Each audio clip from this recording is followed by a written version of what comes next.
Get cool stuff for what you were going to do anyway. Drink beer. With Buy Beer, Get Gear from Labatt, you can just snap a photo of your receipt and upload it to the website to rack up points for exclusive merch. Get points for every purchase, whether you're grabbing a pint on draft, a case for a party, or a tall boy at the stadium. Any size, any product, anywhere you buy Labatt. Buy beer, get gear. Sign up now at rewards.labattusa.com. Now, stand back for your own safety. Steve, what's up? Congrats on the win. Thanks, Steve. Where Paulie at? Here we go. I'm checking out. I will respond to you, but I'm done for the week. I'm done. Steve is my favorite part of the show. How's that? Yes. I like that. Thank you. Thank you for saying that. Check for sound. Pleasure to be on there talking with Paulie, man. He's a good dude. I'm an idiot. I'll just shut up and let you talk. I was trying to help. And shout out to Tupac.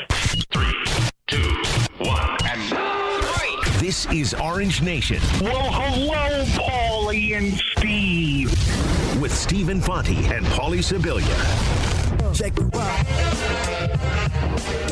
Good afternoon, everyone. Glad to have you with us alongside Paulie Sibilia. I'm Stephen Fontes. We welcome you into a Monday edition of Orange Nation, another game day edition of the show. Non-conference finale tonight with Stonehill in town. We've got Eric Devendorf set to join us at 12:30. We'll talk about the win over Northeastern. We'll preview the non-conference finale tonight. Plus, we'll mix in your phone calls throughout at 315-437-7644. How are you? How was your weekend? I'm doing just fine. My weekend was good. You know what, Steve? College basketball's not fun anymore. It really sucks. Everybody's freaking out after wins.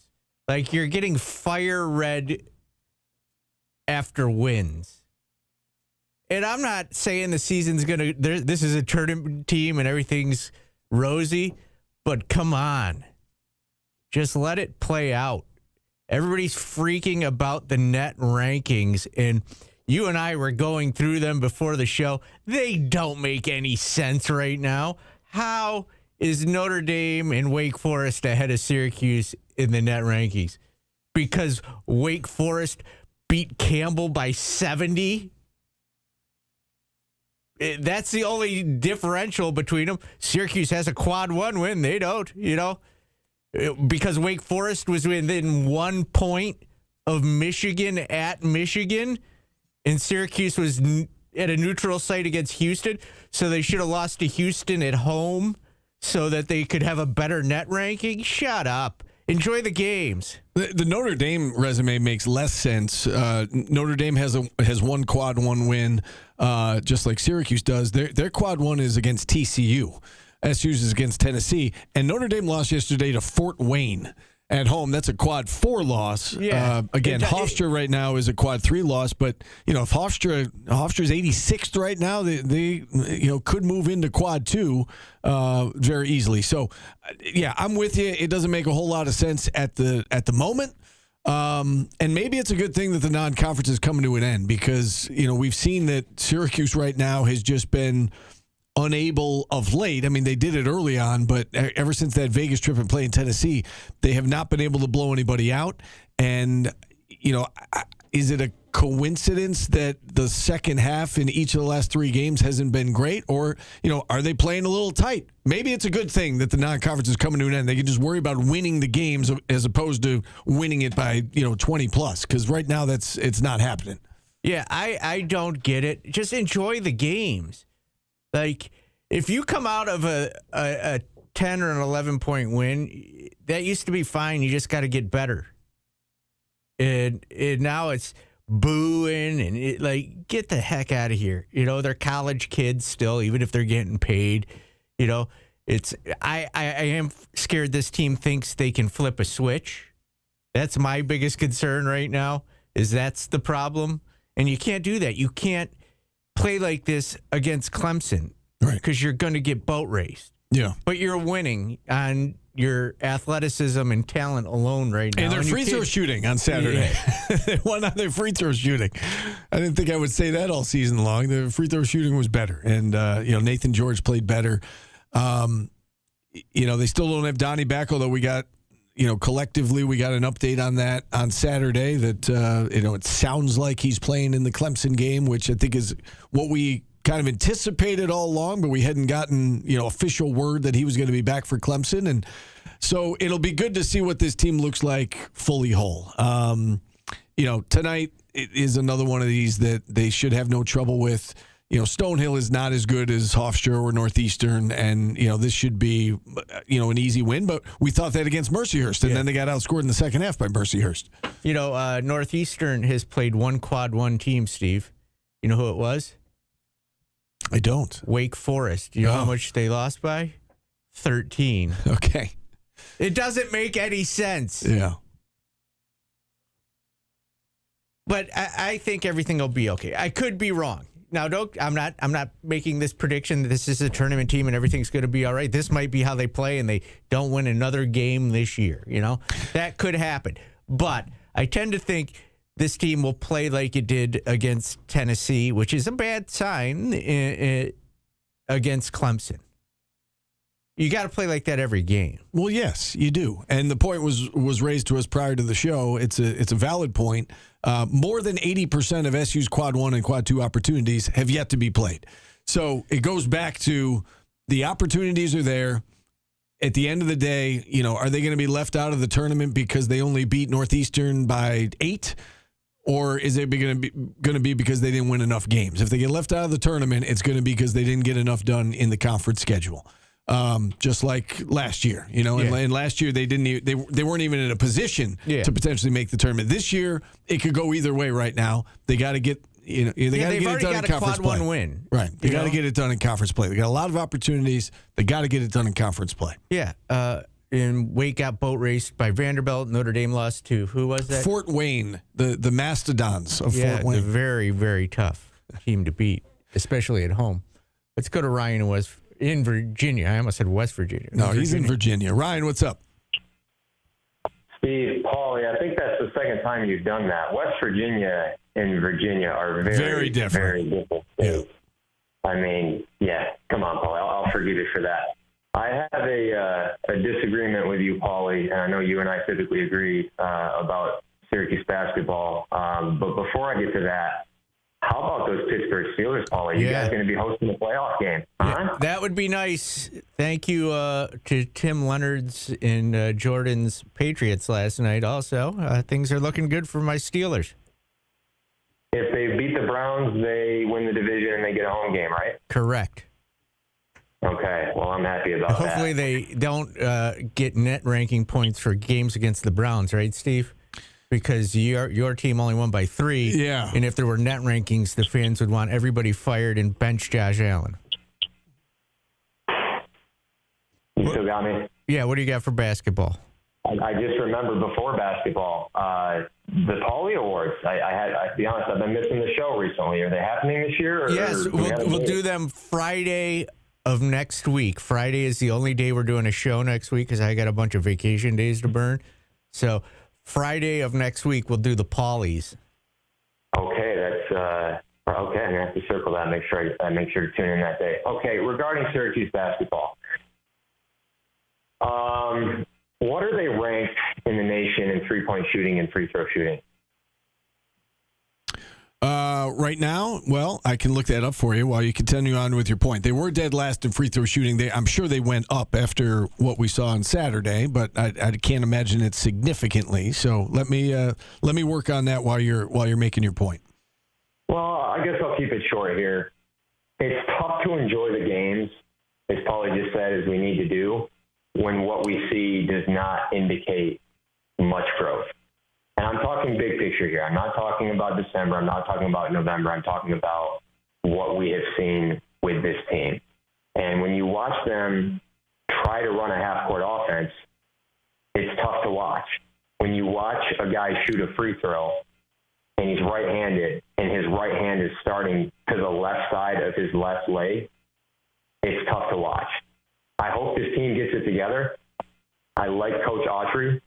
He makes them play really hard on defense, and I respect that. And I hope they can get it together. But, man, they got to improve improve the free throw shooting, and I hope they change the mechanics with some of these guys because it's tough. And I like William Kyle because he plays great defense, he hustles, and he brings a lot to the table. I hope he can improve the free throw shooting, but, I mean, the three-point shooting, too, they need to improve the shooting. And I told you guys before that I thought they were a bubble team. I'm going to stick to that. I hope they get in. They got a ton of talent.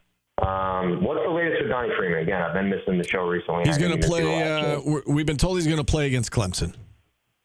Okay. Well, hopefully that'll be a shot in the arm. Go Orange. Thanks for taking my call. Go Steelers. And Steve, let's go Buffalo. I love it. Let's go Bills. At the right time. Go Bills. To answer his questions, they are no longer dead last in free throw shooting, but they are close. They're up. They cracked 60%. They're up above 60% now as a team. Not last place, but almost. And three-point shooting, they're 318th in the country, 29.76%. Is the offense going to look like it did against Northeastern every game? No. But if you watched that game offensively, that's what they're trying to do. Everybody was getting to the rim. They were getting fouled, and they were hitting their foul shots. That's what they want to do.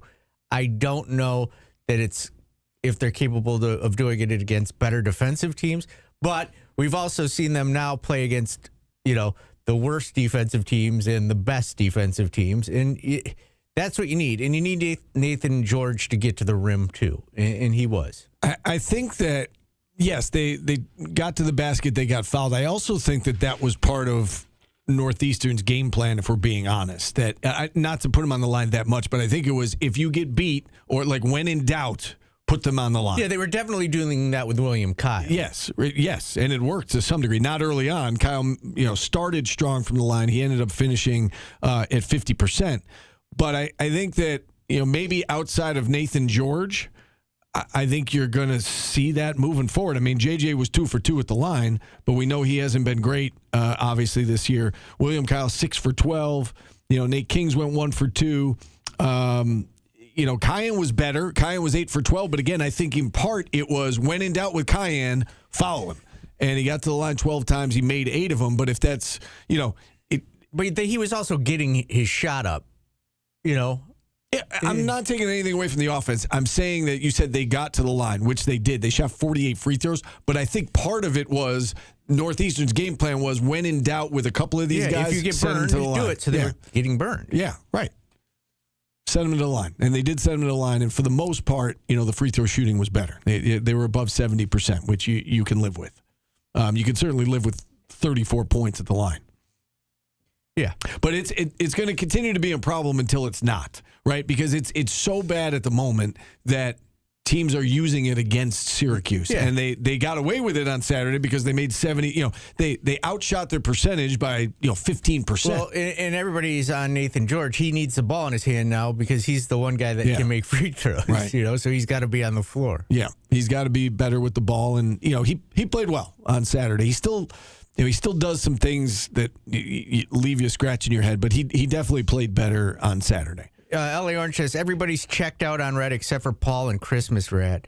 Yeah, guys, nobody is getting evaluated after a win negatively.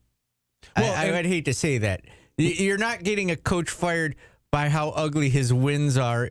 It's going to come down to the exact same thing is how they get into the tournament. So if people have truly checked out in the season, what's the point, right? I guess my point is they're not going to fire him in season. It's just not going to happen. He hasn't done anything to get fired this season. Well, right. I mean, but if he is going to get fired, it's going to be at the end of the year when the full body of work is there and you look at it and you can evaluate and say, you know what?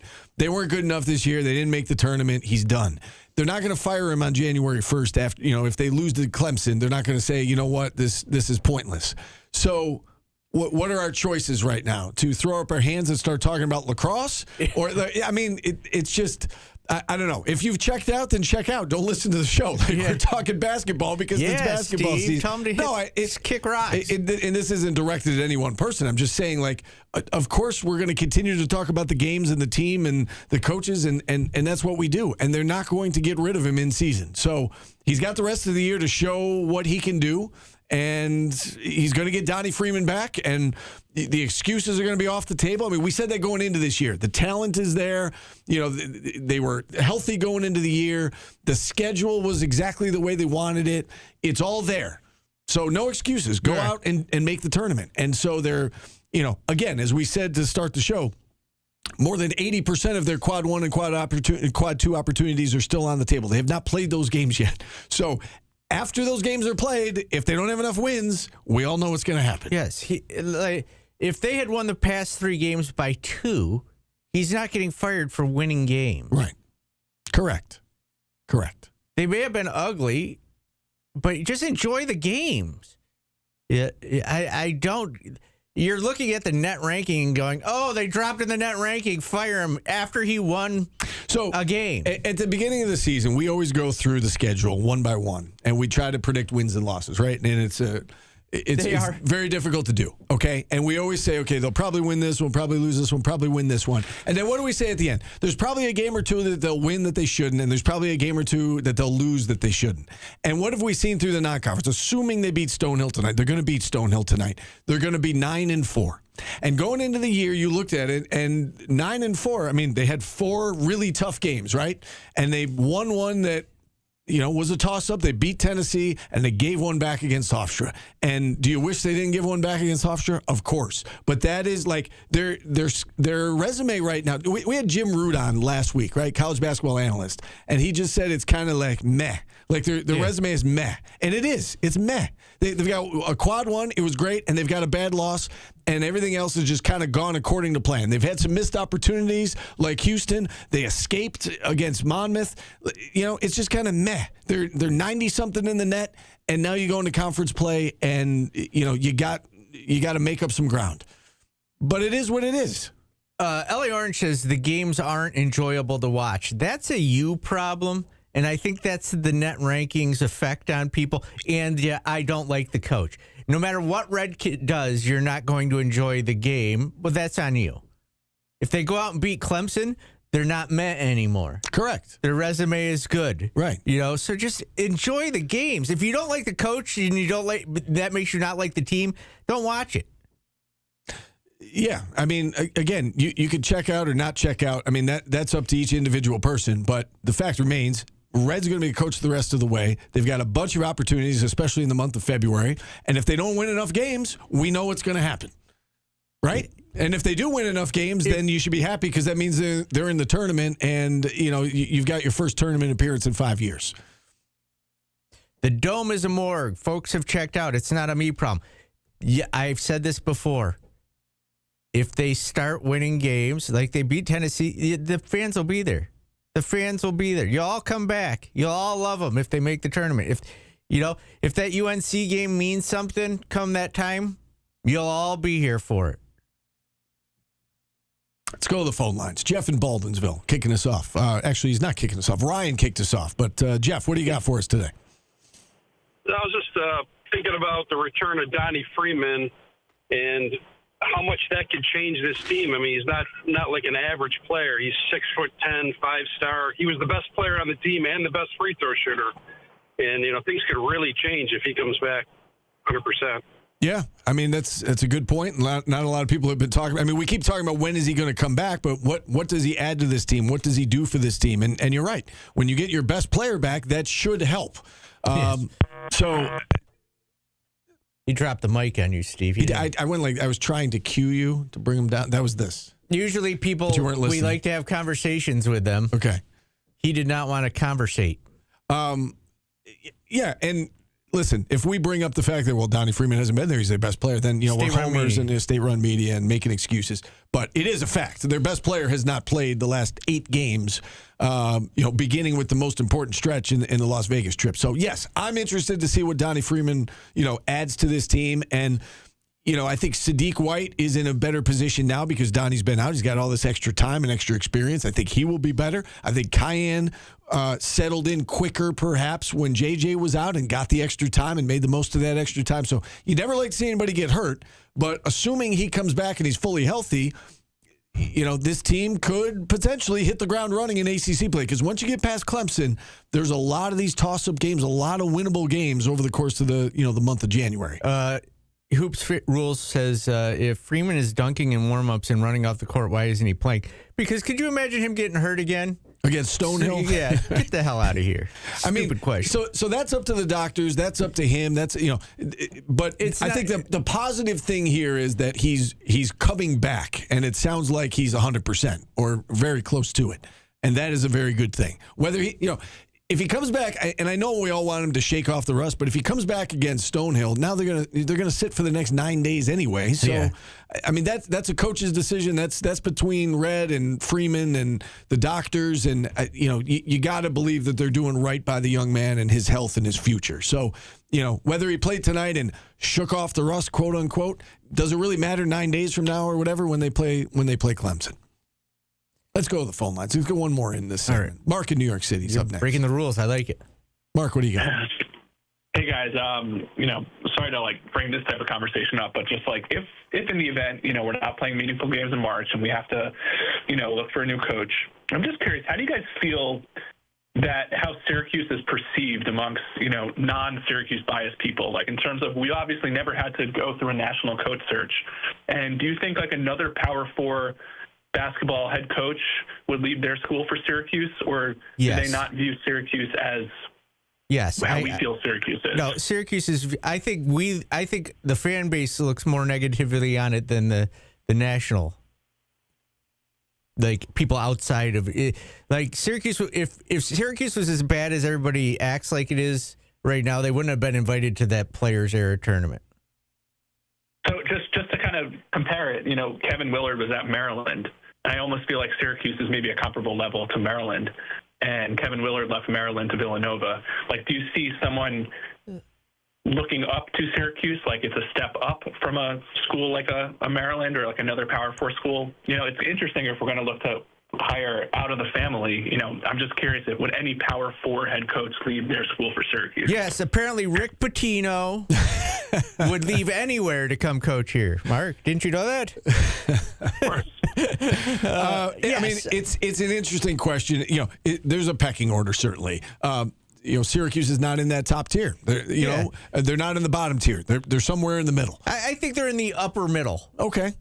They're upper middle class. You can win here. Yeah. Yes. That's probably fair. Upper middle class. I would agree with that analogy.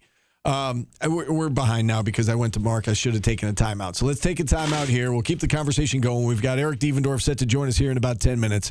Back after this on ESPN Radio. Catch the Syracuse basketball I think they would pay, guys. It's just they're not hiring people like Pitino, Beard, and whatnot.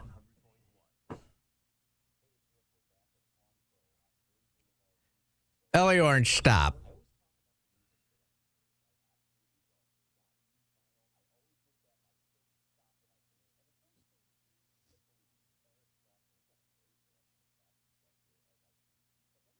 Coach K will come out of retirement to take the Syracuse job. Would you take that, Steve? I would love it.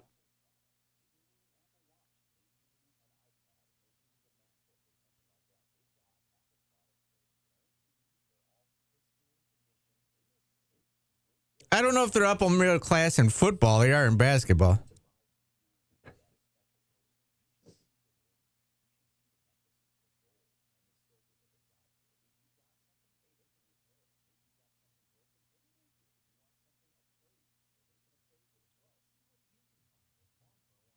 Steve looks down on the upper middle class, Badging Louise.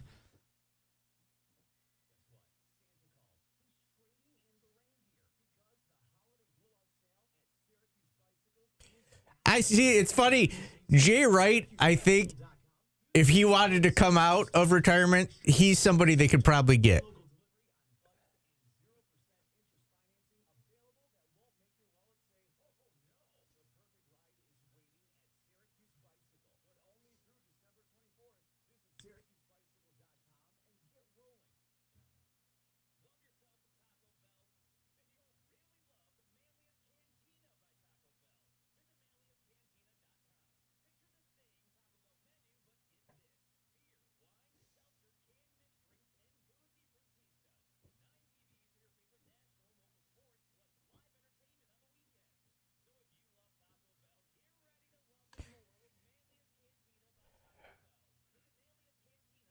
They weren't going to bring a guy like Nate Oates in, guys. Nate Oates is a nightmare.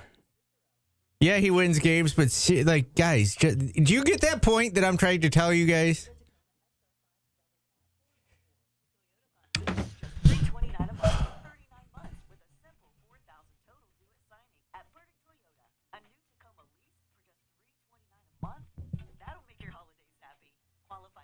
Ellie Orange, why are you even a Syracuse fan? Like, everything is so negative with you. You're just a shitbag sometimes. You're just a bag of angry shit.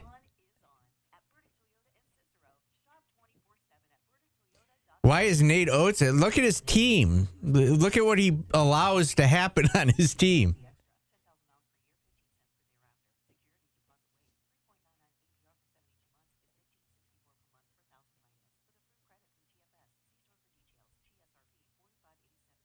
I'll come up with a troll of the year. If you could...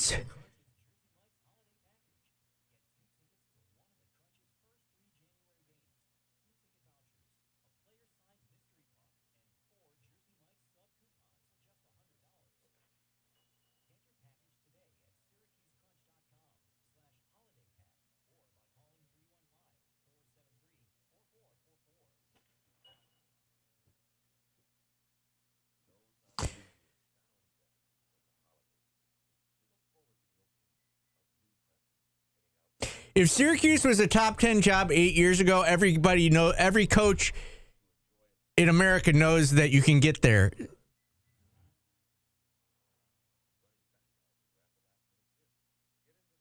You guys act like Syracuse was like,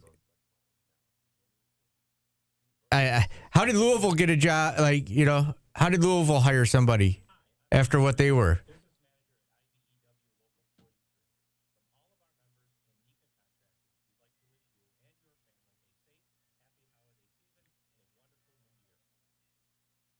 Oh, good.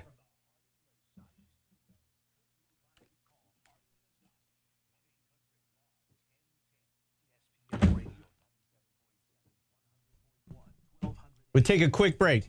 Quick time out here.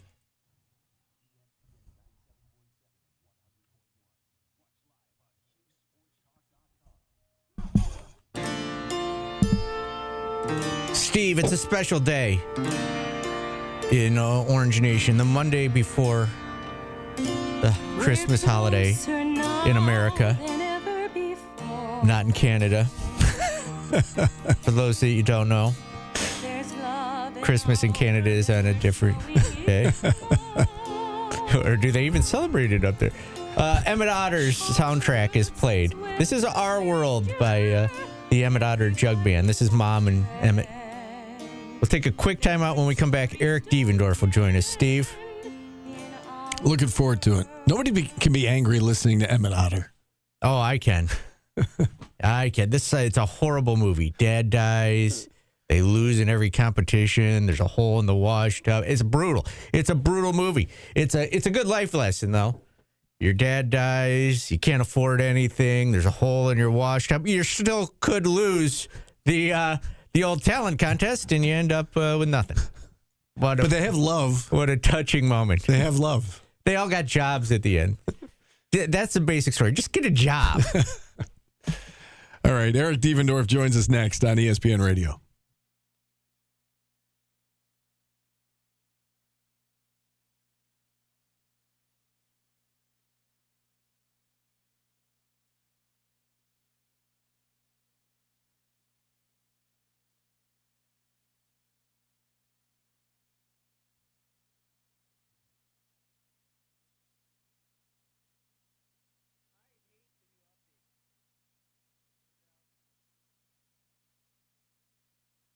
The new Apple update sucks.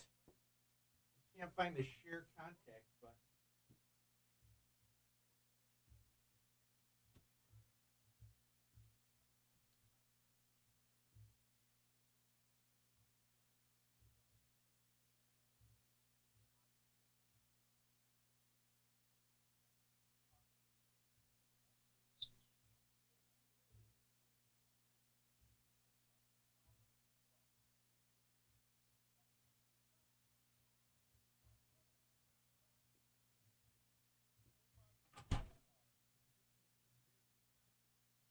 The new update sucks on Apple. I got the Kraken chair.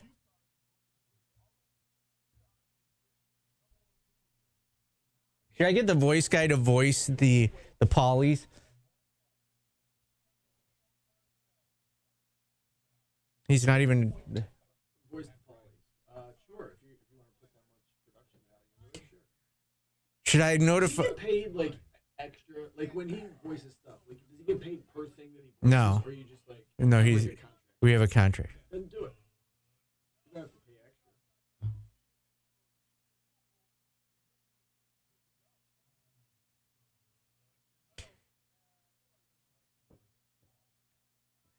But they hired somebody after the only one. Never mind.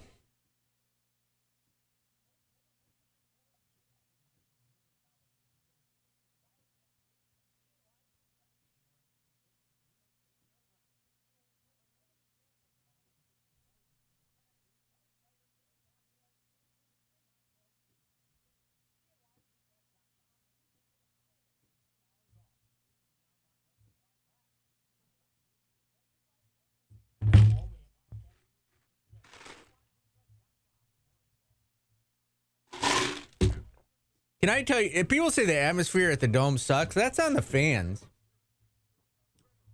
And the people that put on the show. Like, they got to do something. Like, it does. Like, even the Tennessee game, nobody cheered. It was just reactive. Their fans are so reactive. Like, some places you go and they don't stop. Like, Duke, I know the students aren't there, but it's just brutal. Like, stand up and cheer the whole game. Let's hear it.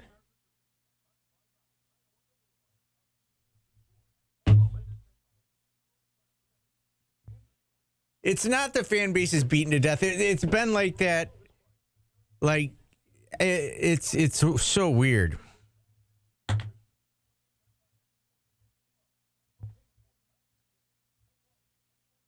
Like, that was a good-sized crowd for the last game. And it just was, everybody was sitting on their hands. They scored. I mean, the refs didn't help that they were calling a foul every time down the court.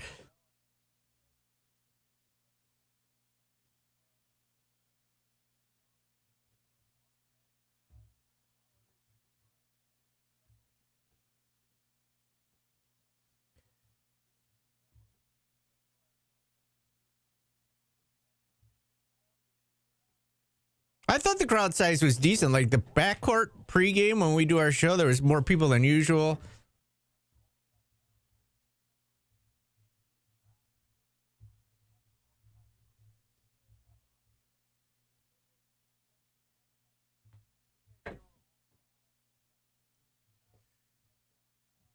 I think, Philly, honestly, that question, I think JJ's hesitant to have the ball in his hands more because he doesn't want to get fouled.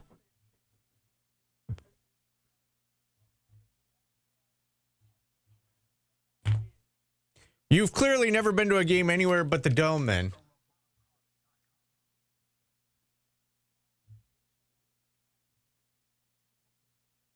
Thanks, cute sports store. I appreciate that. Your man crush is making me blush. You talking to me? I'm talking to the chat, unlike you.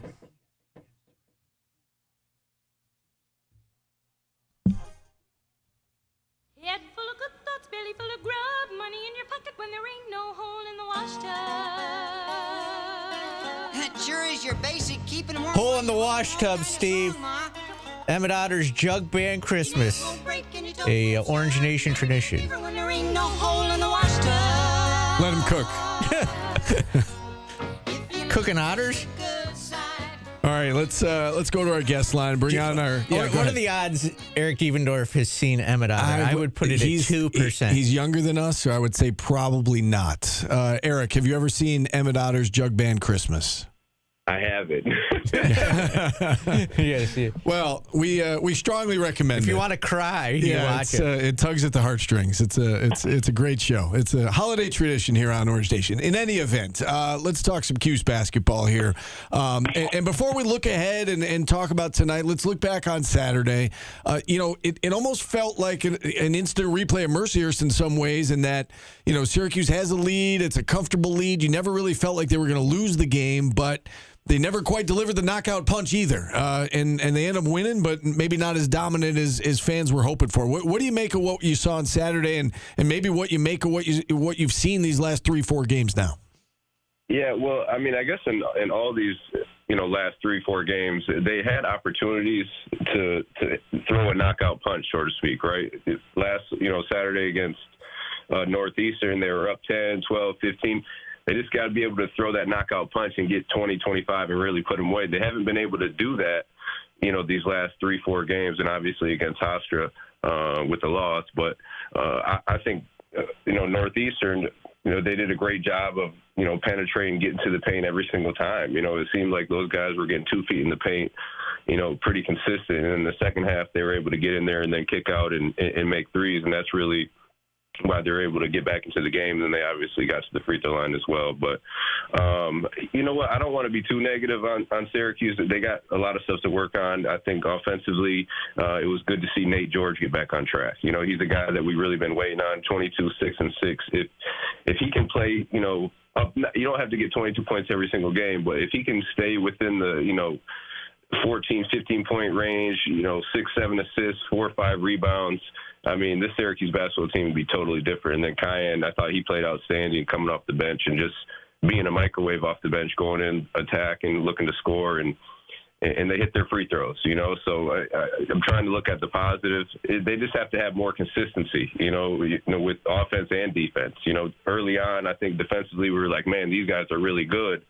Then it tailed off, and now you're seeing, what happened against Northeastern. And offensively, they have the guys and the tools, but they just got to figure out some execution in the half court and then be more efficient and get easier looks. It seems like every shot in the half court sometimes is a hard look or a one-on-one look. If you can get a little bit more flow in the offense to get some easier looks, it'll probably help them out be a little bit more efficient on the offensive end. To a guy who's never played basketball, when the offense looks like it's struggling, to me, it looks like they're starting their offensive possession closer to the half-court line than they are to the basket. How do you prevent that from happening 100%. As a guard? No, you're 100% right. It's hard to start your offense all the way out by half court. Now look how much further you are away from the rim. Even if they could just get it, maybe a foot outside the 3-point line, and then try to work from there. But I mean, the guards have to do a better job of getting to their spots and then holding their position. Playing against that ball pressure. And honestly, Nate George, JJ, those guys, Cayenne, that shouldn't be a problem for them. Just being able to get to a spot, start the offense, closer to the rim. And I think that'll help as well, just being able to get closer to the rim and not have to, change direction and do all that when you're further away from the rim. You look at these second halves of late, Eric, and, we've seen time and time again, and again, it happened against Northeastern. Northeastern made, 7 threes in the second half and cut it down to 5. We saw it against Mercyhurst. They made a bunch of shots late. All this focus on the net, do you think that is impacting this team at all? Do you think they're playing tight down the stretch of games because, okay, it's an 8-point game, but we need it to be a 16-point game or whatever the case may be? Are they focused too much on that kind of stuff and not just worrying about the game? Are you seeing that at all? I mean, obviously it comes into play, right? You don't want to just win these games. You want to be able to win by as much as you can, and they just haven't been able to finish like, they wanted to. I don't know what the specific message in there is from Coach Red, but you just want to have some consistency in the energy and effort. I mean, how many times has Coach Red talked about the energy levels, dipping and dropping? So they have to find some consistency right there. And I think if they could do that, now both offense and defense will start to be better. But it just starts with the energy level. If you're up, then keep on getting up. That you have to do that. Now if you go back and win these games by 9 points or 8 points, whatever it is, you're still going to drop in the net or go up or whatever it is. So you got to find some more consistency with the energy and intensity, and then really finishing these games. And I think tonight versus Stonehill, and no discredit to Stonehill, they're not a very good team. I think they've only won one game versus a real Division I team in Lafayette.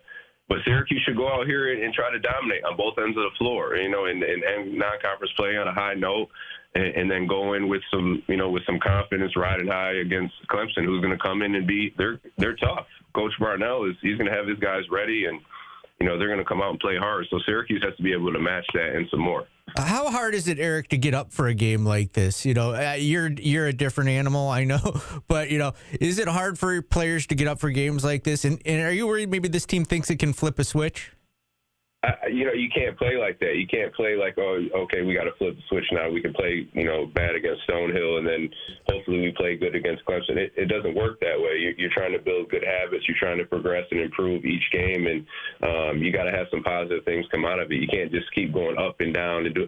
It's hard to play like that, as a player, but let alone as a team. If everyone's really doing that, and it's going to be a lot of inconsistency like we've seen so far, but Look, Paulie, you're asking the wrong guy. Like you said, if you get a chance to play basketball and step out on the floor, I don't care if it's 45-year-old men who haven't played in 10 years. I'm going to go as hard as I can, and that should be this mindset for these guys, And look, I hate bringing the NIL part in, but you're getting paid to do it now, so it's a big incentive behind it. And then if you do really well, you can probably get paid more the next year. So they already have incentives, but they shouldn't even need it. Every time you step out on the floor, they should be given everything they got. We finally got an update on Donnie Freeman regarding a target date, and we're hearing that he is expected to play against Clemson on New Year's Eve. How does the team look differently with him out there? I mean, what kind of impact are you expecting Donnie to make when he's back out there? The positive and the negative, right? Because there's going to be some guys that aren't going to be playing as much. The minutes have to be handed out a certain way. So what's the trickle down effect when Donnie comes back?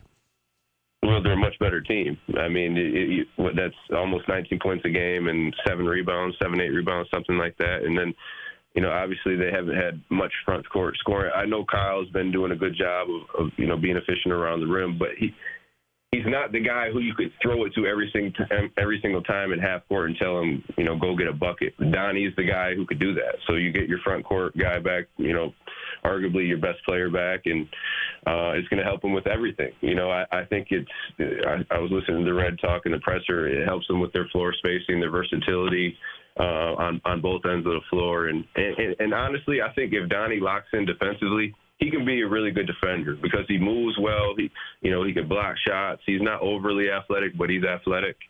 And he's smart. I think he's a guy who, as a leader, he needs to step up and communicate a little bit more. But having him back on the floor, Syracuse needs that more than ever right now. Eric, someone in the chat wants to know if effort is on the players or the coaches. And Jim Boeheim wasn't a guy who would get you guys all fired up before a game, was he? From what I saw, was, hey, if we run our stuff, we'll be fine, and you guys would go out and crush people. So is it on the players or is it on the coaches? I mean, look, the coaches have to be able to, keep them engaged and make sure they know what's going on in situations, defensively, offensively, all that. So they got to prep them. But the players have to go out there and do it. They have to execute. They have to, be able to communicate, talk on the floor, and give the effort and energy. At this stage, again, it's so much that you're playing for as far as getting paid, and we want to win championships, whatever it is, notoriety. The coaches shouldn't have to coach energy and effort, not at this level. Like that, you're talking middle school and maybe high school on the low end, coaching energy and effort. These guys we shouldn't have to be talking about that right now, especially one game away from ACC play. These guys should be able to go out there and play hard every single time. And that's kind of in the beginning. It's funny because that's what we were saying. We were like, those first 4 games, you're like, man, these guys are playing hard, flying around. Defensively, they're unbelievable. We're going to, offensively, we can wait a little bit because it might take a little bit longer. But like energy, effort, locked in defensively, those guys were doing it. So I think right now that's why it's kind of disappointing seeing those inconsistencies of that effort, because we've seen it and we know that they're capable of doing it. You brought up Nathan George and his improved play against Northeastern. What did you like about his game in particular against the Huskies?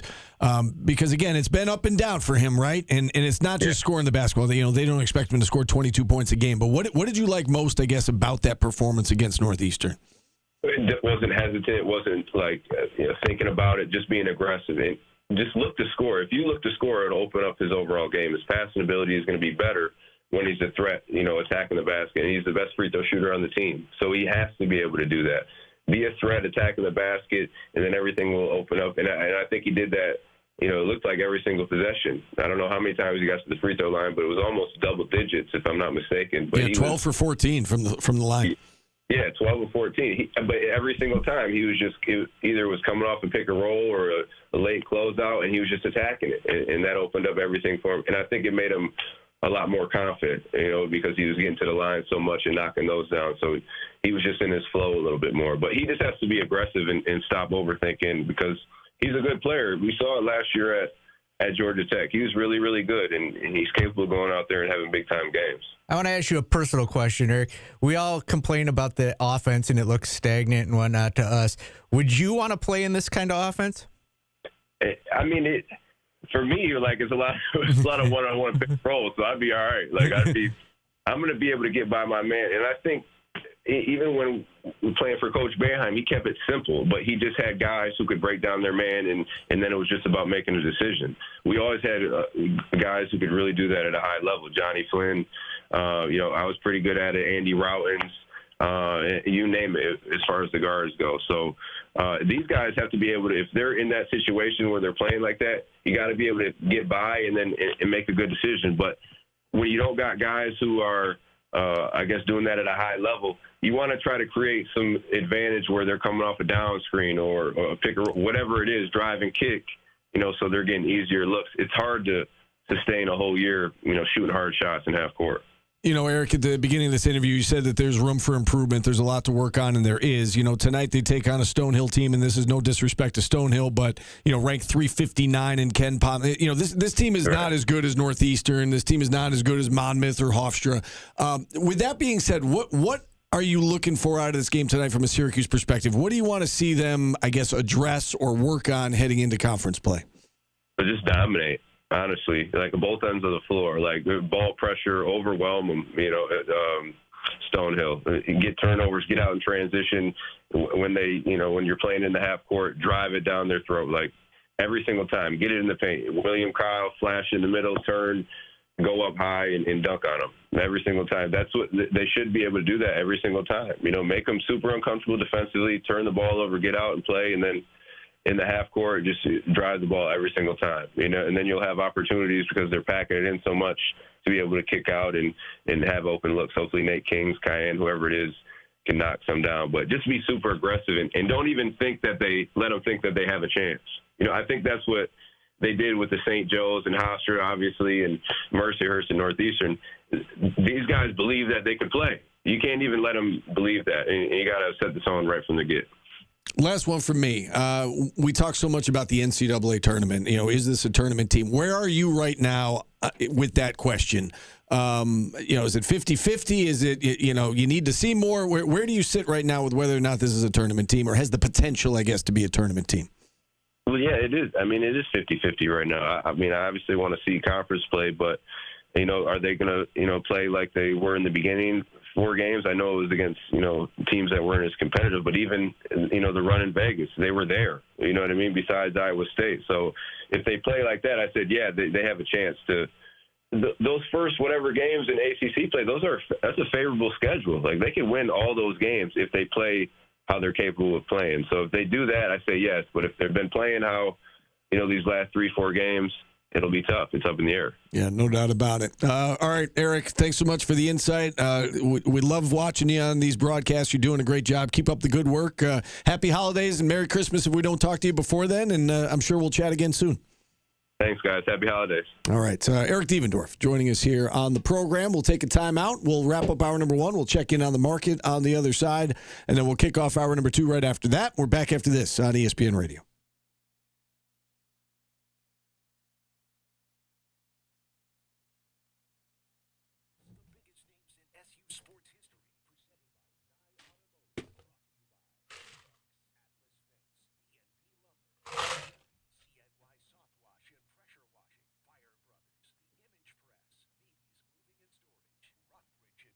We all went up and played when we were the Daniel Baldwin show. We all went up to the Mello Center and played basketball. Hey, Syracuse, this is Dan. And Devo played, and he did not hold back. Oh, really? Yeah, he literally just cooked everybody. Every time he got the ball, it was in the basket. So he's not lying. He will I felt like he was taking shots at me. He said, as somebody who hasn't played in 10 years. And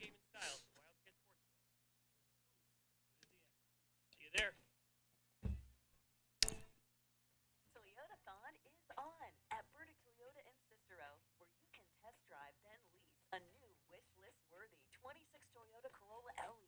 Toyotathon lease just $219 a month for 39 months with a simple $4,000 total due at signing. Just $219 a month for this TechSmart Corolla at Burdick Toyota. Qualified buyers can now get 4.99 APR financing for a full 72 months on your new 26 Toyota Corolla sedan. Better hurry. These deals will go quicker than the holidays. Toyotathon is on at Burdick Toyota in Cicero. Shop 24/7 with SmartPath at burdicktoyota.com. Lease down payment includes tax, first payment $197.50, doc fee, 650 extra, 10,000 miles per year, 15 cents per thereafter. Security deposit waived. 4.99 APR for 72 months is $16.10 per month per thousand finance with approved credit through TFS. See store for details. TSRP 24389 ends 1/5/26. Ask a pro golfer, and they'll tell you the best way. I want to find out if we really are pros. What's that? Yeah. Are you guys ready to find out if Steve and I are really brothers? What do you got? Want to help me move? I can help you move. When do you want to do that? I don't know. Yeah, I can do that. All right. I don't know if I will. I'm going to hire somebody probably, but I just wanted to see. Yeah, that would help. The look on people's faces when you ask to help them, someone to help you move, there's always like, yeah, I'll help. I would do that. Do you know who? I think there's one person in our chat who would volunteer to help me move. Kevin in Liverpool. Yes. We both thought the same person. I bet you if Kevin, I don't even know if he's in here, but I bet you if he heard I needed to move, he would be like, yeah, I'll help you move. I did like my house. I'm going to Loft Life. Kevin from Liverpool. I might take you up on that. 'Cause you got a truck, right? My sister's got a pickup truck. Maybe.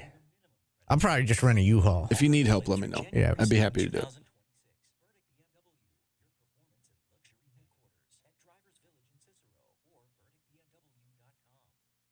I'm moving to Armory Square.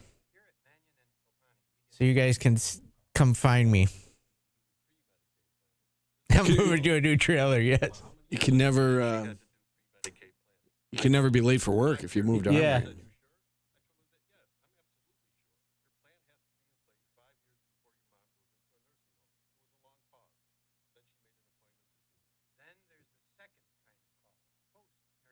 My brother's gay, and he kept calling it loft living yesterday, and I was calling buggers. Would you say it's an apartment? Oh, I'm so excited for loft living. What the hell are you talking about? I've never even heard that term before.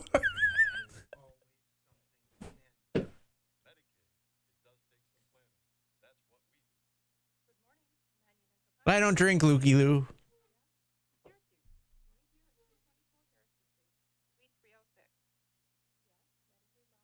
No more shoveling, no more mowing for this old man.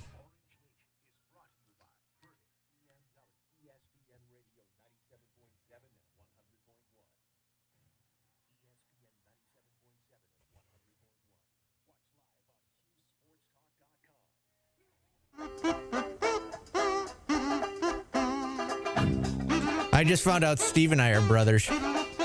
That's the song. Yeah. Like we are. Perhaps we're long lost brothers. We even think the same. You know there may be others. Emmett Otter. We're celebrating Emmett Otter, and we're going to ask Mike if he's seen it. Because I'm finding it's pretty rare that people watch this.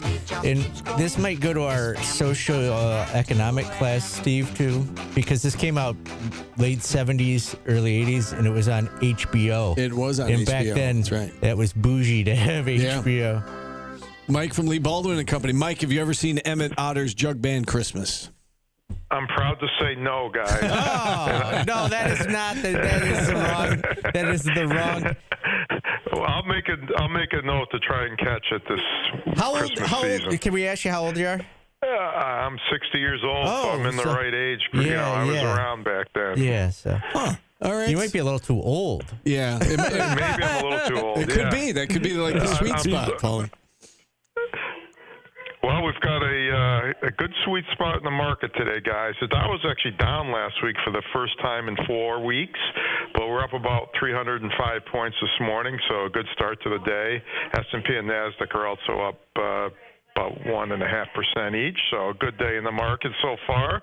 Our diamond, we're going to go with Micron. I think we announced it last week after they reported earnings on Tuesday or Wednesday, but it's continued its strength. It was down around 220 before they reported earnings, made an all-time high today of about $274 a share. So some a local company now with a big local presence. Nice to see Micron doing well. Dog, we're actually going with a couple of retailers, both Target and Walmart are down just a couple percent each. You'd think they'd be up going into Christmas season, but a little weakness today.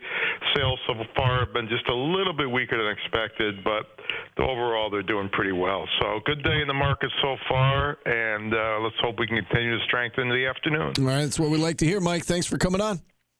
Thanks, guys. All right, Mike from Lee Baldwin He's and not Company. too old. Because my brothers are in their 60s and they've seen it? Yeah. Okay. Now that I think about it, I wasn't taking a shot at Mike there. All the diamonds, none of the dogs. Visit LeeBaldwin.com. I was going to say, you're a couple of years older than me. I'm about to turn 50 in a couple of months. I feel like that's so. Yeah, if it came out early 80s, that's right in the sweet spot for both of us. So maybe he was a little bit older. Maybe he was like, in his teens, and he wasn't watching Emmett Otter at night. I'd like to put a poll up, guys, out there. What's that? Have you seen Emmett Otter's Jug Band Christmas? Do we need to do a watch party? We've talked about this about before. doing it because I'm capable of doing it from home if we have to. If we have to? Yeah. We don't have to do anything. No, Can you still find it? How do you find it? I have it on VHS. Oh, you do? Yeah. Okay. I've got a VCR. Yeah. I know. Someone bought it for you to watch your high school game just randomly, just out of the kindness of his heart, and you still haven't watched your high school game. I haven't. But I have the VCR. Just haven't hooked it up Why am I yet. getting you a Christmas gift this year? Because you haven't even used the gift. That wasn't a Christmas gift. You came across that at a garage sale and you bought it for like $4, you told me. So I appreciate the idea, and I have it. Look at you. You're judging me because I bought you a $4 gift, too. No, but you're saying, why am I getting you a Christmas gift? I cherish You're the like- back-to-back Jim Kelly cards that you got me. You're like, but it was only $4. That was the most rich person thing you've ever said. No, you got me a gift, but it was only $4. I don't have to use it. You're making a big deal about how I haven't used it yet. I'm just saying, that's what VCRs cost now, Steve. Okay. And I bought it because you had a need for it. I appreciate it, and I still have it, and I will use it at some point. I just haven't yet. Maybe this Christmas I will. Boss Sandwich has it on DVD.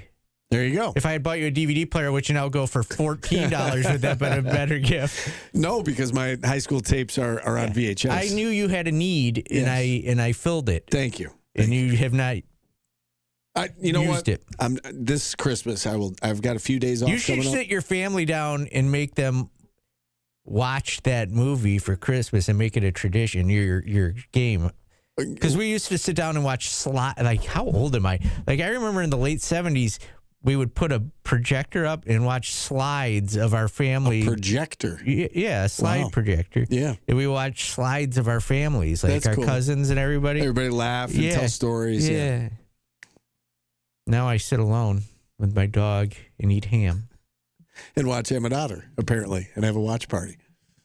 If you haven't seen it, you should watch it. Emmett Otter's Jug Band Christmas. It definitely make a poll for us, guys. Definitely tugs at the heartstrings. All right, let's take a time out. We're going to get to our second hour. We've got more of your phone calls, certainly. We've got today's business. We've got a match game coming up. It's all on the way next on ESPN Radio.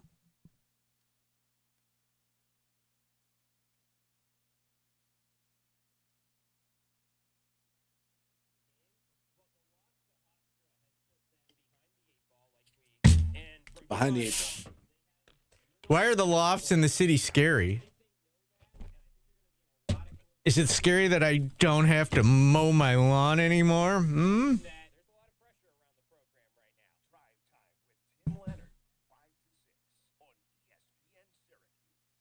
You know what? I watch Indiana Jones every Thanksgiving, and I don't know why. That's one of those movies, The Last Crusade. it's on a lot, but like whenever it's on and I come across it, I have to stop and like, what part is it at? Like, and I always end up watching at least like, some of it, if not all of it from there. Wedding Crashers is another. It is a 1-bedroom, but it's an open flooring. So it's like a slide wall to cover the bed. The apartments down here are nice. Mm-hmm.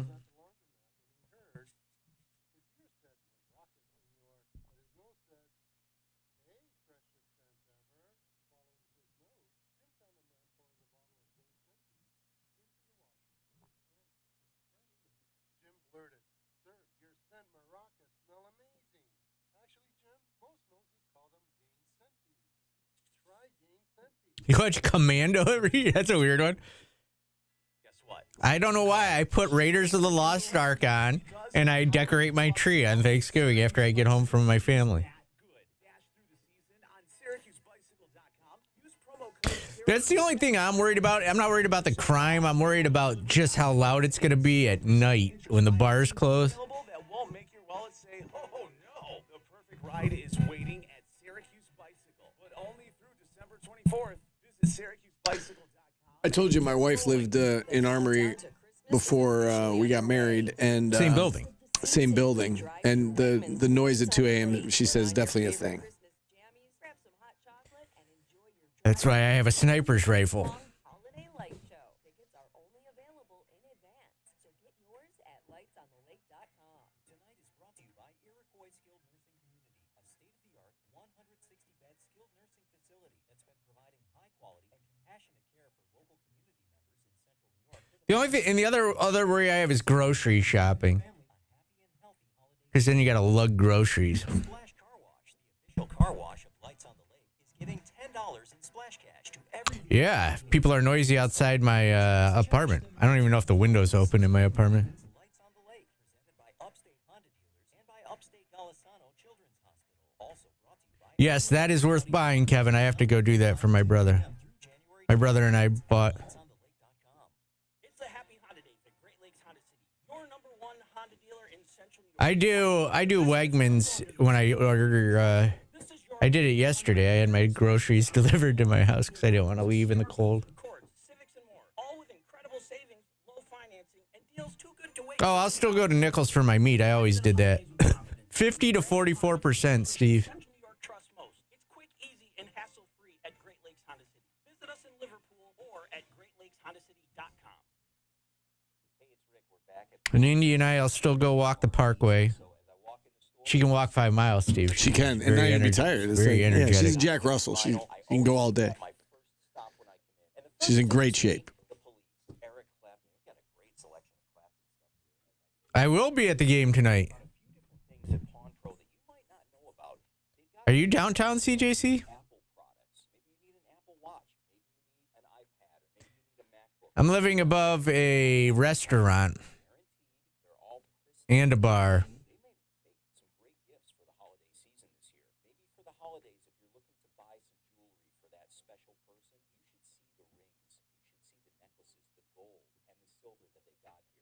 Keep your meat to yourself.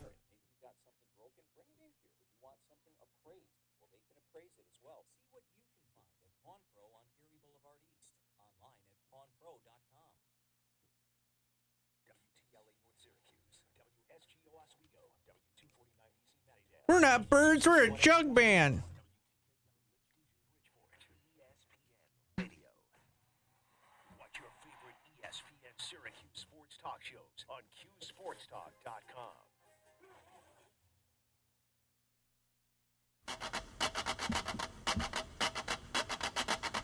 Emmett Otter's jug band cooking right now. Barbecue. Ooh, it's blowing in the bottle. Remember this scene, Steve? We're not birds, we're a jug band. It's pretty good. Your impersonation. But if you taste like mine, you like cider, not wine, and your very favorite thing to do. Let's get a pretty girl dancing to jug band music. And a man's mom's barbecue. We're driving into our second hour. It's brought to you by Burdick BMW of Cicero.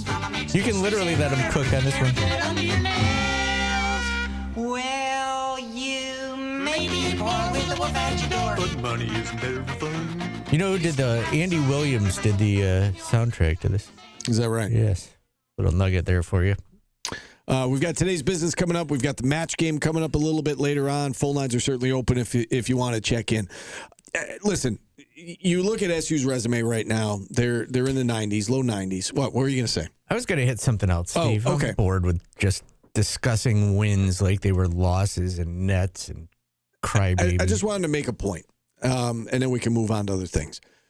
If you look at this time last year in the net rankings, there were teams outside the top 100 that earned at-large bids into the NCAA tournament, just as there were multiple teams in the top 20 of the net rankings that didn't make the NCAA tournament. Even just looking at a few examples, at this time last year, Xavier was 103. They made it as an at-large. Creighton was 99. They got to a 9 seed from 99. And there are other examples, but I'm just throwing these out there because, again, it's not the be-all and end-all in December. Does it give us a reference point of where everybody is?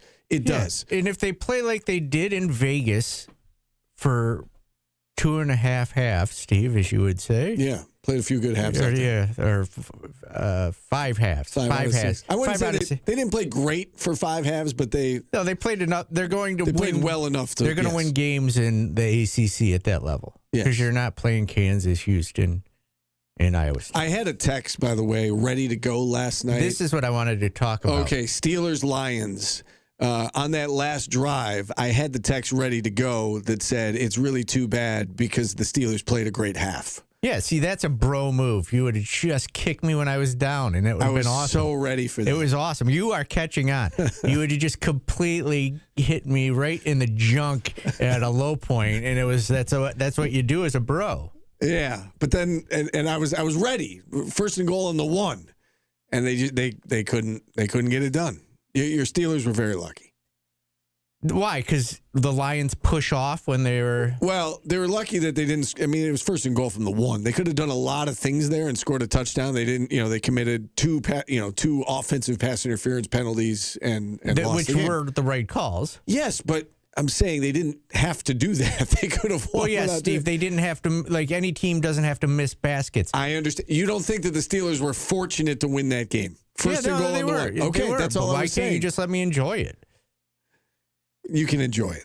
They were lucky. What did you make of the DK Metcalf situation? Did you see that? I did. I just saw the isolated clip, though. What was the context around it? Nobody knows from what I see, but from have you seen the other angle of it? He didn't punch him. He had the guy by his shirt. Yeah. And then shoved him up. Right. Which he shouldn't have done that anyways. But the guy who actually happened to claimed he called him by his real name. But I don't know if that would have caused somebody to get that angry.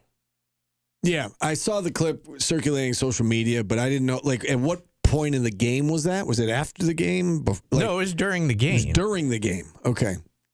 Yeah, I don't know. I saw what I saw. I don't know. I'm sure he was asked about it. What did he say about it?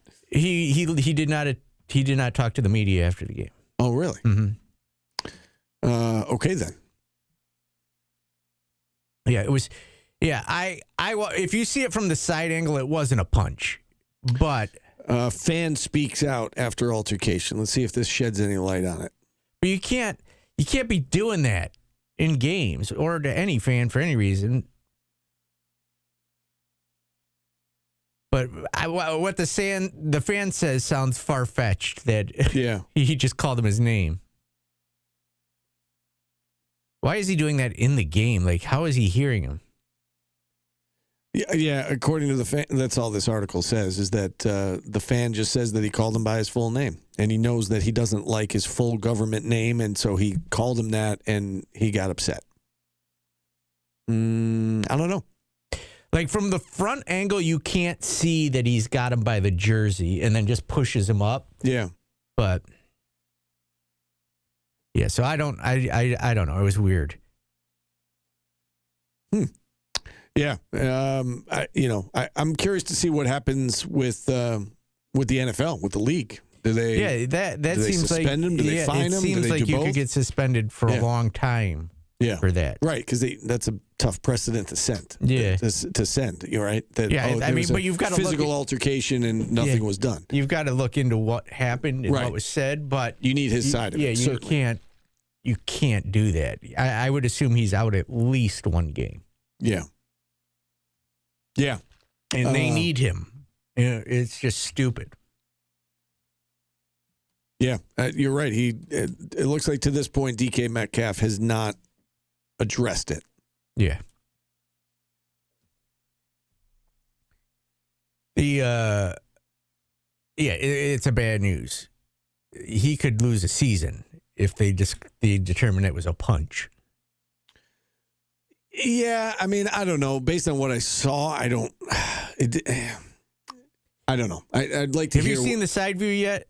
No, I just saw what was on the TV. The TV were just Yeah, the side angle does not look nearly as bad, but yeah, that can't happen. Says the league is reviewing the incident. That's all. That's the latest on that. Yeah, they definitely got to get both sides. You can't just randomly do it. But why was he over there? Yeah, why did he get that close to a fan? So what happens if they make the playoffs? There's all this talk about Tom. Like you can't get rid of him if they make the playoffs, right? They're going to win the division. Right. They just got to beat the Browns next week. Yeah, they're not getting rid of Tomlin. And how do you feel about that? I'm okay with it. Like he wins. Like it's silly. But like he wins, but I don't know. Are you satisfied as a Steelers fan right now? Not right now, but it's just silly. He also has done nothing to get fired. I mean, people are talking about like Sean McDermott. Can he take the Bills to the next level? And have they plateaued? I'm sure that they're having the same conversations in Pittsburgh, right? That they've kind of plateaued. Yeah. But you just got to win a playoff game. But I don't think the Steelers aren't going to fire him. They're just not the team that fires people. Go to Scooter. Scooter, what's up? Hey, guys. First of all, happy holidays. Same to you. If you're going to leave treats out, Santa doesn't like Twinkies. He'd rather have Ho-Hos instead. So just remember that now. That's a Scooter joke. I get it. Ho-Ho. Yes, Sunny. I prefer Sunny them 102 also. promo. Hey, Paul, actually, I was looking for the perfect gift for you, and I see there's used vinyls out there, so maybe so at the schizophrenic label, tambourine for the two of me. I'm looking at for your Christmas present to work out, sweating to the tambourine too, and add it to you. All right, How's thanks. that? I can't wait. You can't, huh? Well, tomorrow the Scooter Bowl. So, I don't know if you guys are carrying. I know you've been carrying some bowl games. So we'll see it. UNLV against Ohio from Fresco. But if you look at the landscape of basketball, it's so up and down. I mean, the shooting is so right now. It's even more. It's almost like there's a memo. About 4 or 5 years ago, it just seems like everybody was worried about possessions and coaches seem to control it. You hear about the analytics. Oh, we want 17 less possessions. Well, if you watch the games now, guys, I mean, Michigan scored 101. I think USC scored 102 yesterday. The games are, if you look at if you're actually investing, these over-unders for teams are incredible, and games are in the over-under 170s and 80s, and that's the way the games play because they're going up and down. So if that's it, it's just the inconsistency. What you see, Michigan is for real, obviously. Look at Duke yesterday. Didn't they blow a 17-point lead yesterday? Against Texas Tech Saturday, yeah. Yeah, sir. They blew a 17-point lead. That's Duke, but that's the way the game is played now. Carolina got lucky against Ohio State. They came from behind. The guy slipped and fell, guarding the center, and he dunked it with 2 seconds left. But that's basketball now. It's interesting because it's just not certain teams. If you look at I know Paulie I mentioned football. You have to average 35 points a game in football to be consistent. I'm telling you right now, if they're not scoring in the 80s, consistency. Yeah, you're not. You're probably not going to win a lot of games, and I'm kind of waiting when the conference games show up. If that continues, but right now non-conference games. And the other thing was, everybody made a big deal about the challenge, the Southeast Conference and the ACC challenge, but these teams are playing each other outside that challenge, right? Then Vanderbilt play somebody. Was it Georgia Tech or Wake Forest? Wake Forest. Yeah, Wake Forest. Yeah. And there's a couple other games I saw where the ACC is still playing the Southeast Conference, and they're all in these action at home games. Or all these different areas. I mean, I think that doubleheader with North Carolina was in Atlanta. I think Kentucky and St. John's was the early game. So anyway, like you said, Paulie, enjoy the games. It's going to be rolled in. I think, like you said, there's 75 teams on the bubble. There's about 4 teams that are head and shoulders over people, and but you're going to have to average 80 points a game, I think, to be consistent. All right, Scooter, as always, we appreciate you checking in. And for those wondering what Scooter was talking about with the college football, the bowl game, there is a Scooter's Coffee Frisco Bowl that is on the docket for tomorrow, UNLV, Ohio. So that's what he's talking about, is that his namesake is included in that bowl game. Scooter's Coffee Frisco Bowl, 9:00 ESPN tomorrow night, UNLV in Ohio. I think we have that game on the air. There you go. Why wouldn't you? We do have it on the air. There's a triple header tomorrow. All the games are on ESPN, or all the games on... No. Just a night game. Just that one. Okay, And so it we're will not going to see Toledo, Louisville. No, it will be Bowl Season Radio's coverage of the Scooter Bowl. Okay. Which does not include Gonzaga or Boise State. Right. Well, that's why I was like, Gonzaga doesn't play football. So I was trying to figure out where he was going with that, but that's what he was talking about. So there you go. All right, let's hit a timeout. We've got today's business coming up. We've got the match game coming up. Phone lines remain open if you want to check in. We're back after this on ESPN Radio. I have not messed up your mic yet. I was offended by Philly's Most Wanted earlier, by the way. Triggered. He asked who fed that question to me when I asked about starting the offense closer to half court. What a piece of garbage for saying that about me. Steve, if you had a bowl named after you, who would you want to be the sponsor?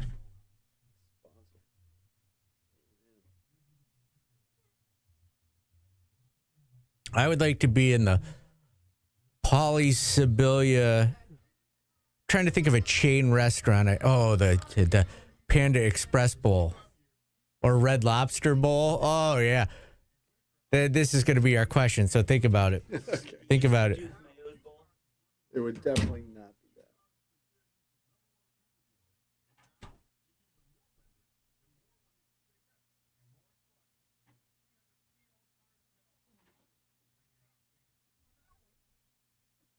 You got no sleep? I did not. Yeah, I did not. I took a sleeping pill last night, and how Steve's a drug riddled fiend. And I didn't sleep enough, and so as a result, I'm very tired today. Who approved you to do this? Tim Leonard. He's our producer. He gets to decide everything. Yes, when we take breaks. That's really the only thing, and the guests. You fought right through the break. The screener said wait till after break. I couldn't see it. I didn't see it till after I said let's go. That was my fault. David put that up, and he was like, now Steve's not listening. Yeah, it wasn't that I wasn't listening, David. I'm sorry. The distance of that monitor is like borderline for me. Sometimes I can read it, sometimes I can't, and I couldn't see what it said. Yeah. He was like, Paulie was ready, and then he went right to the call. Yeah, that was my bad. Big plans for Christmas, New Year's. Definitely not New Year's. New Year's I'm working because the Clemson game, and I'm anchoring that night. Christmas, I mean, just, spending in Syracuse. Yeah, my daughter comes back tonight, so I'm looking forward to that. She's flying back late tonight, picking her up at the airport. And she'll be home for like a week and a half, which will be nice. And then at some point, I'm going to see my grandma probably next weekend. I don't know. We'll see how that plays out. But no, nothing too big. How about you? No, just annoying my mom. Go back tomorrow after the show, drive home, stay until the 29th, I think. Just spend her, as I say, I spend her money. Nice. Really, that's the goal. When you come home, does she say, Paul, do you know how to tie your shoes yet? No, she's given. She gave up on that? Yeah. If my dad was alive, he would probably have killed me by now. Probably, yeah. Because he was a Marine. Yeah. But just at this point, what's the point? I mean, okay. I mean, these don't need to be tied. Attention chat. Be looking in your DMs, your whispers. Is that what they call it on Twitch? Whispering. Because I am going to do the Paulies, the first annual Paulies. And I will, if you win, I would like you to come on and give your victory speech. Do we have some award for them to hold up? Or are they just going to be holding No, or we can VMix them in. That would be hysterical if we got to see them. Yeah, we could do that. If they videoed in. We could do that. What day? That'd be what? Next Friday? Ooh, name dropper of the year. That's a good one. That is a good one.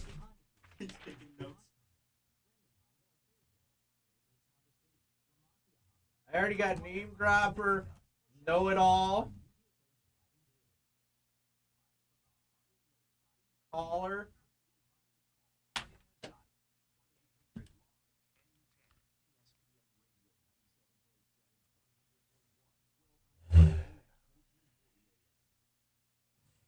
I got a big announcement coming soon, probably early next year, about Steve in North Syracuse. Oh, yeah?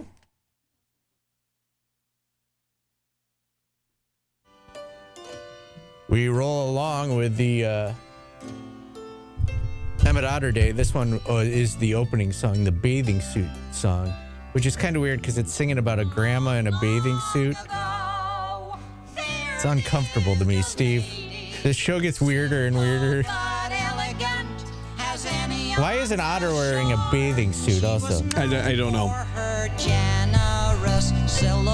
Do you know what that means, Steve? She was known for her generous silhouette. Yes, Steve. thank you for pointing that out. Yeah. You said it was uncomfortable. Like you could just play it and then like pot it down. Like you don't have to linger No, I on was it. wondering if you knew what that meant when a girl has a generous silhouette, Steve. You're just making it even more uncomfortable right now. Why are adorable little otters singing about, some brick house of an otter? I don't know. I see what I did there? I did. I doubled up on things you didn't know. Yes. Paul joins us. I've never heard, by the way, of what this is. Otters. Emmett Otter. Emmett Otter's Jugman Christmas. When he said it, when he told David went out there and he told me, and I went, what? And then David looked it up. Well, but again, you no guys are idea both, what this is. You're both young. You're both very young. Let's get to Pat, because this is the most frequently called in segment of the show when we don't take calls. And Pat is about our age, I think. So I'm sure Pat has heard of Emmett Otter's Jug Band Christmas. Yes, Pat, am I right? Yeah, I mean, I wouldn't say I'm a fan of it, but I have heard of it before. Okay, all right, fair enough. So what do you got for us today?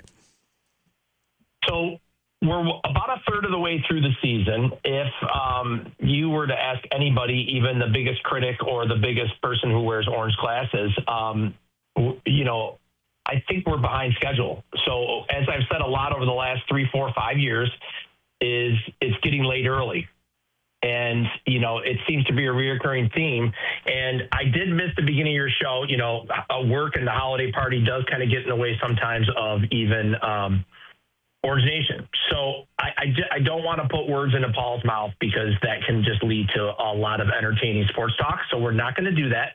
But I just wanted to have Paulie represent kind of his take on, because obviously people don't watch college basketball to play around with metrics. That's not fun. But it is the reality of the world we live in. And based on where we are now, we are in the bottom tier of the ACC. We are not even in the top 13 in any of the metrics that the committee would look at. So based on that, I mean, aren't we a little bit surprised on where we stand year to date? Here we go. This is where I am. I said I was confused by it. Wake Forest has now lost to, what was that team yesterday? Notre Dame was Fort Wayne. Notre Dame lost to Fort Wayne. They are still ahead of Syracuse with only a win at TCU on their resume. That is, and that's their quad one win. It doesn't make any TCU. sense. Yeah. It doesn't make any sense that Wake Forest, also ahead of Syracuse, hanging its hat on a loss to Michigan. Yeah, they lost by one at Michigan. At Michigan is their only thing to say they're better than Syracuse right now. So I think it's all going to even itself out. Well, I mean, look, part of even itself out is take care of business in these money games. These games were designed and put on the schedule for the benefit of both teams. And unfortunately, the last 3 or 4 games, the only team that benefited was the team playing Syracuse and not Syracuse. I mean, I think everybody knows that Syracuse did themselves no favors, and losing to Hofstra is a huge thing that I don't think they can overcome.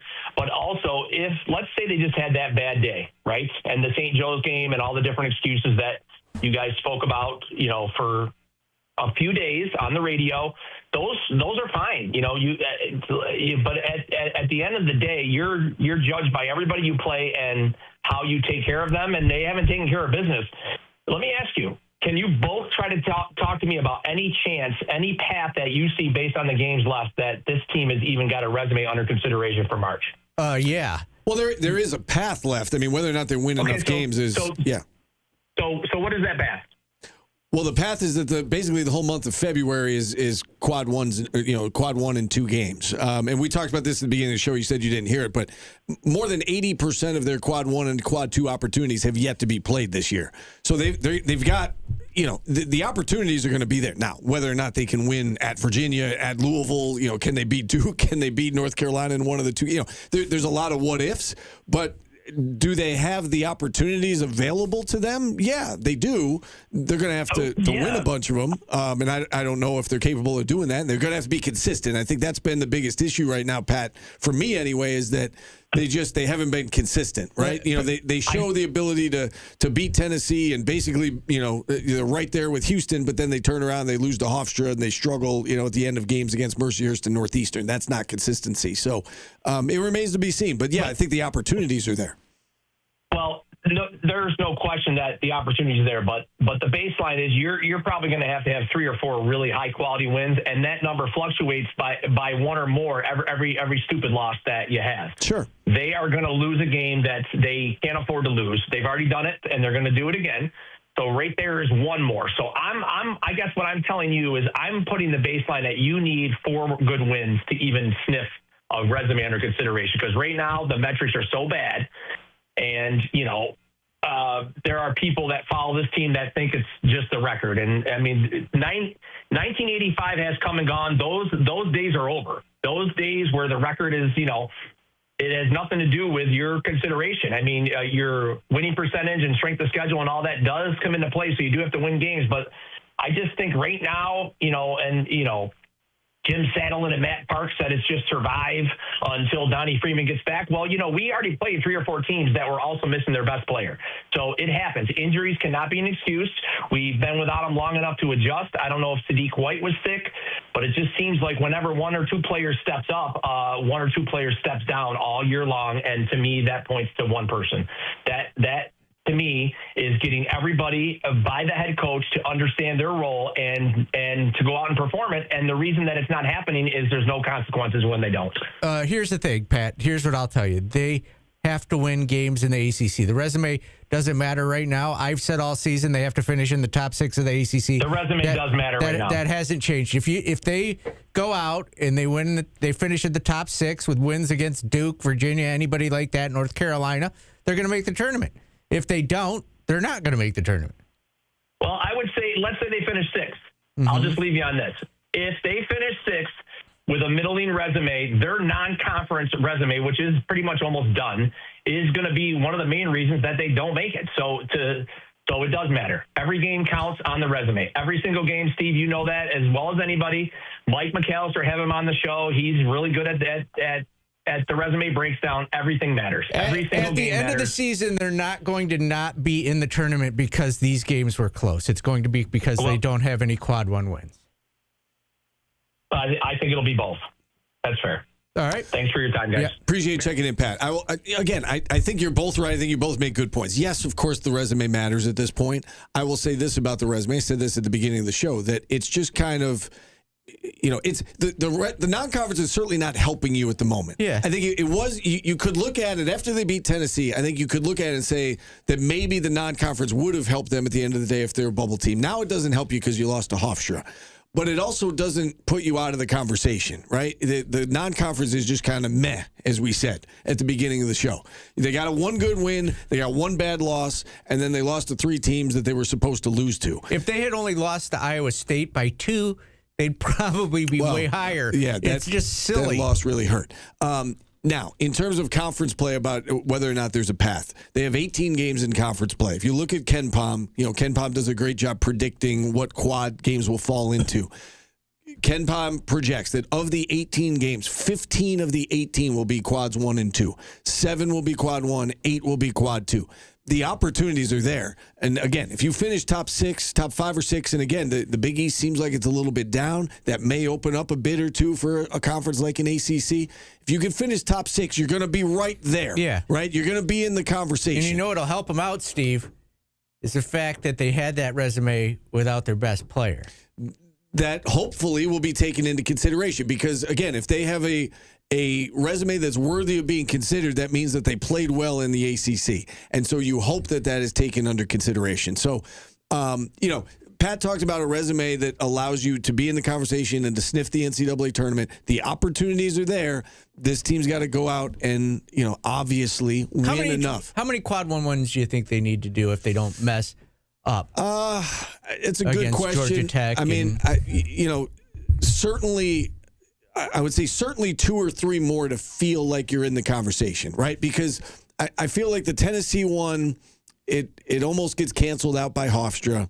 If you win 3 quad 1s, like if you go 3 and 4 in quad 1 games in conference, so these are the options right now. At NC State, North Carolina, at Virginia, at Duke, home for North Carolina, Wake Forest away, Louisville away. Those are the projected quad 1s. So if you beat, Wake away, you split with Carolina, and you win, maybe you beat NC State. I don't know. You go 3 and 4. I think you're right there. Is it going to be enough? I mean, I think it depends on what you do in those quad 2 games now. Like, what do you do against Pittsburgh, for instance? Do you sweep Pittsburgh? This Clemson game is a big one. It's a game at home against a team that is ahead of you in the net. Can you knock off Pittsburgh? Because again, I think we look at the ACC right now, and the top 4 teams, Virginia and Louisville and Carolina and Duke. I don't know if you're going to crack into that top 4. But if you look at, can they finish 5th or 6th? Beating Clemson would be a step toward finishing 5th or 6th. Yes, Clemson 9 and 3 right now, 1 and 2 in quad 1. They have a their resume is essentially the same as Syracuse's. They except for they only lost played to Georgetown and instead of Hofstra. Yeah, they have a quad 3 loss though, the same as Syracuse. What's the quad 3 loss? Is it Georgetown? Allow me to look. Quad 3 loss was away at Georgetown. Huh. Interesting. Because Alabama and BYU were the other 2, so it's not those. So yeah. Georgetown's a quad 3 loss for them? I think that's part of the problem. Wasn't it? It was a road game, though. Yes. Is Georgetown that bad? I'm not making it up. All right. I don't know Georgetown's resume off the top of my head, but okay. I didn't realize that fell in the quad 3. Paul's here. Paul, what do you got? Well, I think part of the problem is because it's Hofstra and it's not Georgetown, and people don't think of Hofstra as being good. Yeah. Or have been good. And so they see a name like Hofstra and they go, how'd you lose to that? But if you lost to Georgetown, people go, all right, it is Georgetown. Maybe they've been down, but we know who they are. Yeah. And I think that's honestly part of the problem. I mean, Hofstra went in to Pitt. They beat them by 7. They went down to UCF. Lost by, I think, 4 to UCF. UCF's a top 30, I want to say, in the net. I mean, ultimately, I just think it's it's the name that's really getting people here, and it's not actually how good they are or what they are this year. NC State has one quad 1 win in 4, one loss in quad 2. In the rest of their games, they've just absolutely smoked bad competition. Like, they won 85-45 against Liberty and 110-64. The only one they had close was they beat UNC Asheville by 12 in a quad 3 game. So it's just basically style points are why there's such a difference in resume, and it's stupid. Yeah. Hofstra 9-4, by the way. All 4 losses by 8 points or less. Yeah. They did, we talked about winning at Pittsburgh, at Syracuse. You're right. They lost by 4 to Central Florida to start off the year. They could really do Syracuse a favor by finishing in the top 75, because then it would at least eliminate. I think they will. Well, yeah, they're 86 right now. It's possible. The problem is their conference is such that they're going to have to, they're going to have to blow teams out. Yes, and win a ton of games and be the best team in that conference, which they could be. I mean, you look at their conference, and they're one of probably 3 teams in that conference that legitimately would be considered a favorite to win the conference. Obviously, you're in a one-bid league, so anybody in the conference tournament could win it theoretically, but they're going to be among the top 2 or 3 best teams in that conference, and you hope that they prove to be the best, and that their net ranking goes up into the top 75. That would certainly help them. I got one more. Stanford is very similar in resume, also ahead of Syracuse, 10-2 overall, 1-0 quad 1, 1-0 quad 2, 4-1 quad 3, 4-1 quad 4, but is somehow ahead of Syracuse with a quad 4 loss and a quad 3 loss. It doesn't make any sense. Can you make sense of that one? Is it because they won games by more points? I mean, I think that's part of it. It's nonsense. That is part of it. It's nonsense. Something's got to change. We got to take a time out here before we get to today's business. We don't want to fall too far behind. So we'll get to today's business / the match game. We'll kind of combine the 2 segments next on ESPN Radio.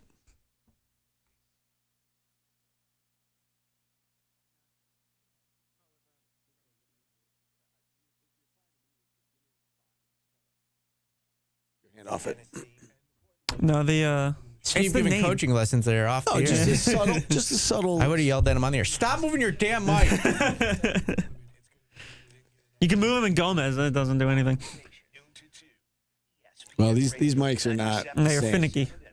As evidence by that right there. I don't know what happened in here this weekend, but something's got to stop. There's glasses all over. The mics are broken.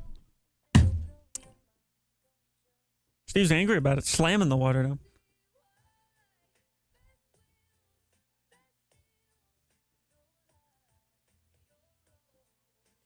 It shouldn't weigh as much as it apparently does. If you can lose a quad 4 game in a quad 3 game and be that far ahead of Syracuse, it doesn't make sense. So I happened to come across Louisville and Montana over the weekend. I was just watching Louisville a little bit. They were up by 30 plus, and they were shooting threes in the final minute of the game. Yeah. So they were? Yeah, they were. Yeah. Including on the last possession. They were up by 40, and they shot a 3 with like 10 seconds left. Completely taking sportsmanship out of the game. Yeah, no, there's no such thing as sportsmanship anymore.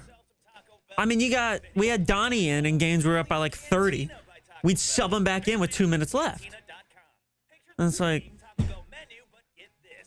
You're bottom 4, but so is NC State then. And they're not bottom 4. I think they're 12th right now. Bottom, so 6 teams. If you go by record? Oh, I thought by the net. I think they're 12th. I don't know. I just feel like we've swayed way too far to one side. I think it does have to be adjusted to some degree. It has nothing to do with Syracuse, but the fact that you have a team like... What was that game I was watching? I think Kansas was involved, and like they were up by like 12, and they were like, it was one of those situations where in the past you would just dribble out the clock, but like Bill Self was telling them to score. Go. And I think it was it him in his post game who was like, I hate game this. Got chippy there. Did you see that when the kid scored the basket at the last play of the game? Yeah. Well, it's like, I mean, do you remember the whole Silvio De Souza stuff where that kid scored at the end? Oh, yeah. And I mean, nowadays that's what you have to do. And that kid was kicked out of college basketball because of that and all that. I mean, he picked up a chair and he was going to hit, but like what led to it is now what you have to do. Yeah.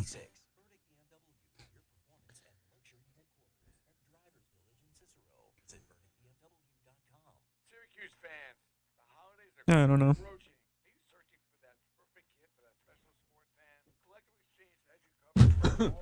Pat and I have been very civilized this year. You have. I think he's calmed down. Done a great job getting his points across and not like being combative. He called me Paul.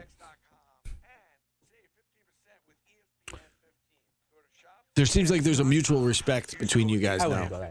A lot of the That's stuff. what I'm sensing. That's what I'm sensing. When he calls in the post game, a lot of the stuff he says, it's like, all right, yeah, that's the way he says it. It's not combative, like you said, and it's like, yeah, that makes sense. It really does make sense. Last year, I disagree with a lot of the stuff. I don't think like the odds of winning all those games aren't great, but it's not impossible. Like so, it's like there's no reason to give up yet. You think we win 2 quad ones, play Duke close? You think that would? I mean, again, I think where are they in the standings? Duke by 1 is going to be That's what better I mean. for your network. I feel like if you lose to Duke by 1, but you beat NC State, losing to Duke by 1 is going to be better for you, which is dumb. Yeah, it's dumb. Where like are you in the ACC standings? I Yeah. think that matters. Like they have to be an upper NC State echelon. with what 1 quad 1 last year? Didn't make any sense. I mean, North Carolina was the same way. That they. I mean, it's North Carolina. Yeah. Yeah, that's what I mean though. I will never grow up. Losing to Michigan by 1 is apparently better than winning. So I do think Paulie knows 0. He called Steve an idiot once, and I lost my mind. Did it? Wow. Steve lost it. We've come a long way since then. Syracuse sports talk shows on QSportsTalk.com. The mountain touches the valley. When the river meets the sea, Stephen. This is a beautiful song. Sung by Mama Otter. That's her last name, right? Otter? I think so. Doesn't this soundtrack make you want to watch it? It doesn't bring Christmas to mind, if I'm being honest. It's a Christmas pageant. It's, just because they're not singing fa la la doesn't mean it's not Christmas. Well, that's what I think of. Don't take any shots at Emmett Otter, okay, yeah, just Paul? because they're not decking the halls over here. All right. Jingling their bells. We're going to call this segment Today's Business. Who's it brought to you by, Paul? Superior plus propane. Oh, did a little show prep. I like Got that right. This one, honestly, to start off, it's kind of a selfish one. I just feel like everyone was talking about Elijah Robinson, and he was linked to LSU, going back to Texas A&M. Then all of a sudden, the talk just stopped. Is he here for good, or is he still looking? Like, what has happened with that? Well, I think my understanding was he was going to Texas A&M. And just let me look at this real quick. This is like Carmen Santiago. Yeah. Where in the world did you ever play that game, Steve? There is a report. Yes, I did. There's a report out there. CBS Sports is saying within the last few hours that he's going back to Texas A&M. Okay, because it was for like a week straight. It was all this stuff, and then like a week of just quiet. Yeah. Oregon Trail? I did play Oregon Trail. What's Carmen? What'd you say? Where in the world is Carmen Sandiego? You didn't play that on a computer in school? Never heard of that.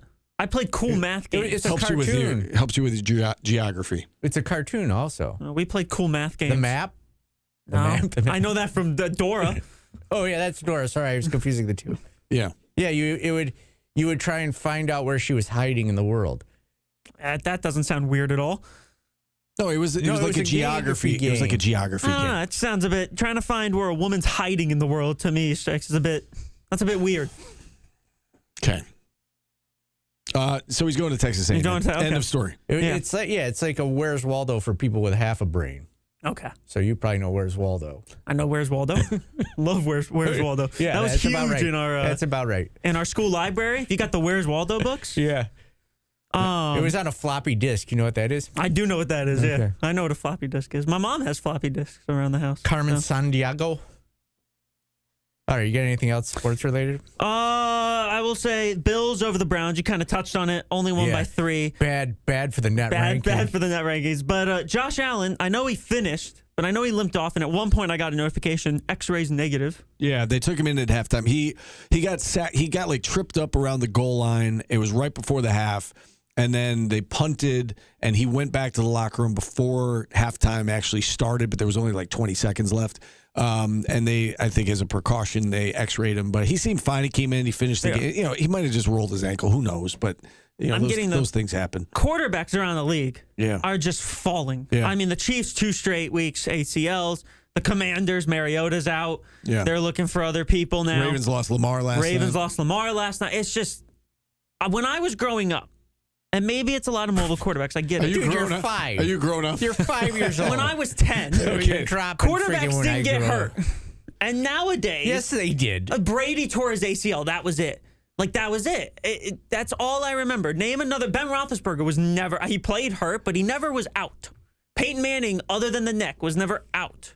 And nowadays, all these quarterbacks are injured every year. When I was a kid. And Tom Brady was playing. Yeah, that's where I meant. When I was a kid, Joe Theismann's bone popped out of his skin. You don't need to bring that up. Drew Bledsoe got his... Yeah. The only reason Tom Brady played was Drew Bledsoe got his spleen exploded. But what I'm saying is, I feel like the great quarterbacks, when I was growing up, Troy Aikman didn't get hurt. Another reason is they didn't take him out for concussions. They just let him play. Well, that's true. But it's nowadays, I mean, it's all these leg injuries. It's all these arm injuries.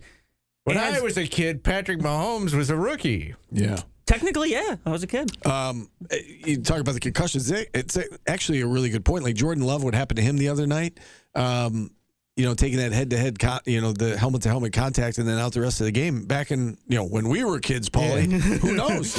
I don't know if he would have left the game. Yeah, you could die on the field. They would resuscitate you and put you back in. That's true. Yeah. I don't know. Something about it to me where a lot of the upper echelon quarterbacks in the league every year now get hurt. And I just don't remember that happening. Aaron Rodgers, he would play hurt. He would get hurt, but he'd play. Nowadays, they're all out. And maybe it is because now they don't allow that to happen. But, I mean, Tony Romo played through a punctured lung.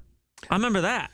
Yeah, I mean, there's nothing you can do about ACLs. Like, if you get that, you're out. I'm just saying, quarterbers didn't get them, though. Like, well, you also have more guys who run now than you did back in the day. You used to have pocket. Like we were debating the other day. My son asked me about me and my dad. He was like, who's better, Jim Kelly or Josh Allen?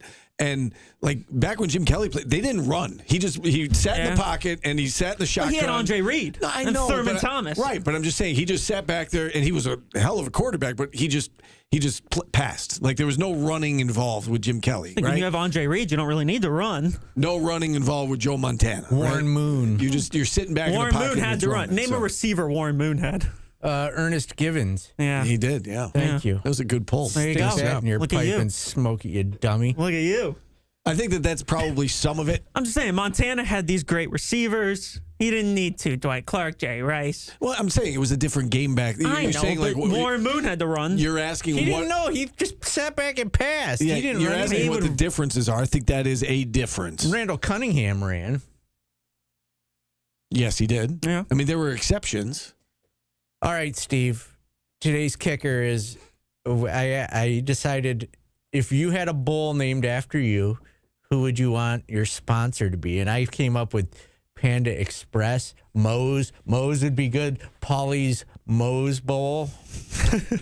The Paulie Red Lobster Bowl. I like chain restaurants. Big fan. Not Olive Garden. You a Ruby Tuesday guy? You don't like Olive Garden? No, I don't like salad bars. Okay. People sneezing on them and stuff. Like that sneeze guard's gonna stave you. Oh, the Texas de Brazil Paulie Bowl would be great. Tops. Like the baseball card company, the Topps Bowl. I would do that.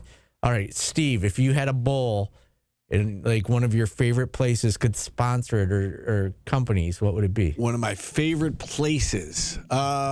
Man, you told me to come up with something. Food. I still haven't come up with something. So I love apple pie and chicken parm. Chicken and Fonty without the red sauce. So I mean, if it's allowed to name it after a food, you're naming that. It has to be a location. Okay. A company. It's got to be a company, even if it's who makes your quarter zips. The Bougie Bowl. My favorite restaurant. Here, well, let's play with Paul. My favorite restaurant. Can I give a restaurant? No, hold on. Yes, you can. But hold on. Let's see how easy this is for another human being. Okay. Paulie, if you had a bowl named after you, what company would you use? It'd probably be like McDonald's. Go there every day. There, the McDonald's bowl. See how difficult that was? Even the kid who can't tie his shoe can spit this out. Okay. All right. Could be a company. I'll go Wegmans. The Wegmans Bowl. Yeah. All right. I like it. Okay. Because you can get anything and everything there. The Stephen Fonte Wegmans Bowl. All right. I like it. Glad you're The winner gets. I don't know why Chicken parm. This is so difficult for you. You said what's your favorite? You said it could be a food. So I wasn't like a restaurant. Okay. All right. You make everything so difficult. What's your favorite restaurant? My favorite restaurant is Vito's. Okay. It's a local. They'd have to have a lot of money to sponsor a bowl. He'll be up at the Dome. Quick question for you two. Do you want to share the story that you shared with me yesterday on the air, or do you want to not? Oh, I can. That's fine. At this point, I really don't care. This is funny. So I was at my dad's house, and he at church he bought like a tray of Christmas cookies, and so he brought the cookies back, and we were having brunch at his house before the Bills game, and he brings out the cookies, and he says, "Oh, this one's really good." And he tries to give me a cookie that had chocolate. It was like a Hershey Kiss, and it had a red M&M. And I said, "No, I don't want to eat that because I don't eat red M&Ms." What? And he goes, "Why don't you eat red M&Ms?" I said, "Because of the red dye. It's not good for you." Well, oh my God! I just said I don't eat red M&Ms, and he said, "You know something? Everything that Paulie says about you, you deserve." I love how your own dad your own dad didn't even know that you ate red M&Ms. No, you learned that yesterday. So I texted Paulie. You'd have to eat about 1,000 of those cookies. I understand that, but I was just like, no, thank you. I didn't want. Right. I mean, there wasn't a sort. There were so You just many had to to choose stay from. consistent. There was so so you don't accidentally slip up and eat 1,000 M&Ms. Red food coloring or mayo. I mean, if red food color. Yeah, right? if it's just one, I will eat one. But there were so many cookies to choose from. So many cookies. You seem Didn't very want to choose fun. that one. You seem very fun to hang out with. No, Dad, I don't want that one. Remind me. Some poor kid at the church made that. No thanks. I would like a nice bowl of fruity pebbles right now, but could you please pick out all of the red pebbles? Could you imagine him at like a talk show when they ask what you want in the back? That's what someone said. The Tronic said his writer says remove all red M&Ms. Take a time out. We'll wrap things up next on ESPN Radio.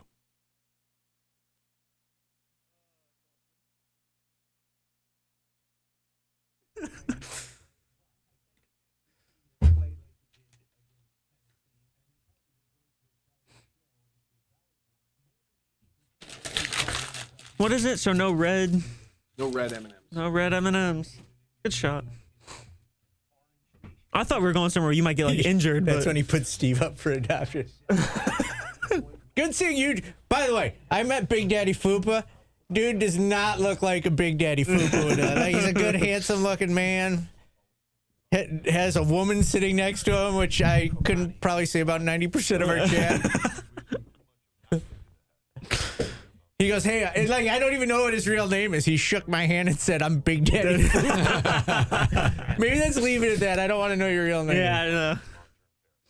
Last week when you said, "Thanks, Big Daddy," because you thanked him and then it just kept rolling on, I think it was Tim and I out there lost it. We were laughing because it's just we tried to take that out of context. Yep, show tomorrow, and then it's the last show until Friday of next week. Have you said who's on tomorrow? Oh, John Wildhack, good one. We should probably be posting it. Oh.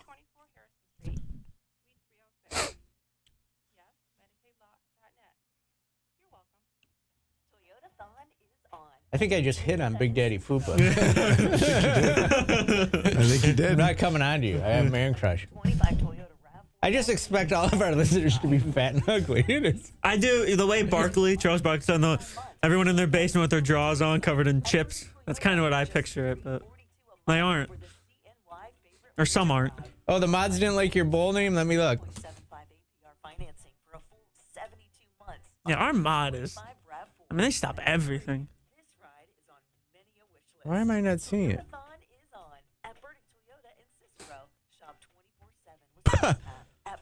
The Pornhub Bowl. I like it. Did you see Gio just texted us? I don't know if you want to share that on the air, but that's funny. But Gio just texted us. Share it. I think a lot of us can relate to that. He was stuck in traffic, by the way, last Thursday, I want to say, for like 2 hours. Oh, he's got his ET moment. Yeah. So Gio, I'll share it on the air because Steve was scared of ET when he was a kid. Why do you not share these things? You know, I remember the first day we all had to introduce ourselves and give us a fun fact. Class? Why'd you not give like a fun fact about yourself? Why was this not one of the fun facts? It's weird to be scared of ET though, because there was nothing scary about him. Like the River Bottom Nightmare Band was mean. It just didn't make sense.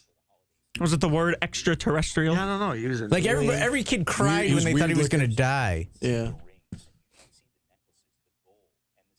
It just didn't make sense. To be fair, I don't do scary movies. I don't do them because I actually get scared of them. So Paulie started a new bit. You want to say that? I watched Phantasm and it scared the hell out of me. Every day now, Paulie comes up to me quietly and scares the hell I out of me. I sneak up behind him. And yell. Even when I know he's there, he still gets me. I go, Paul. Yeah. He still gets me. I did that to Josh for years. Close friends.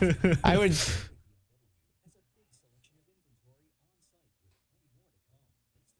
Why is there a night? Oh, I know why.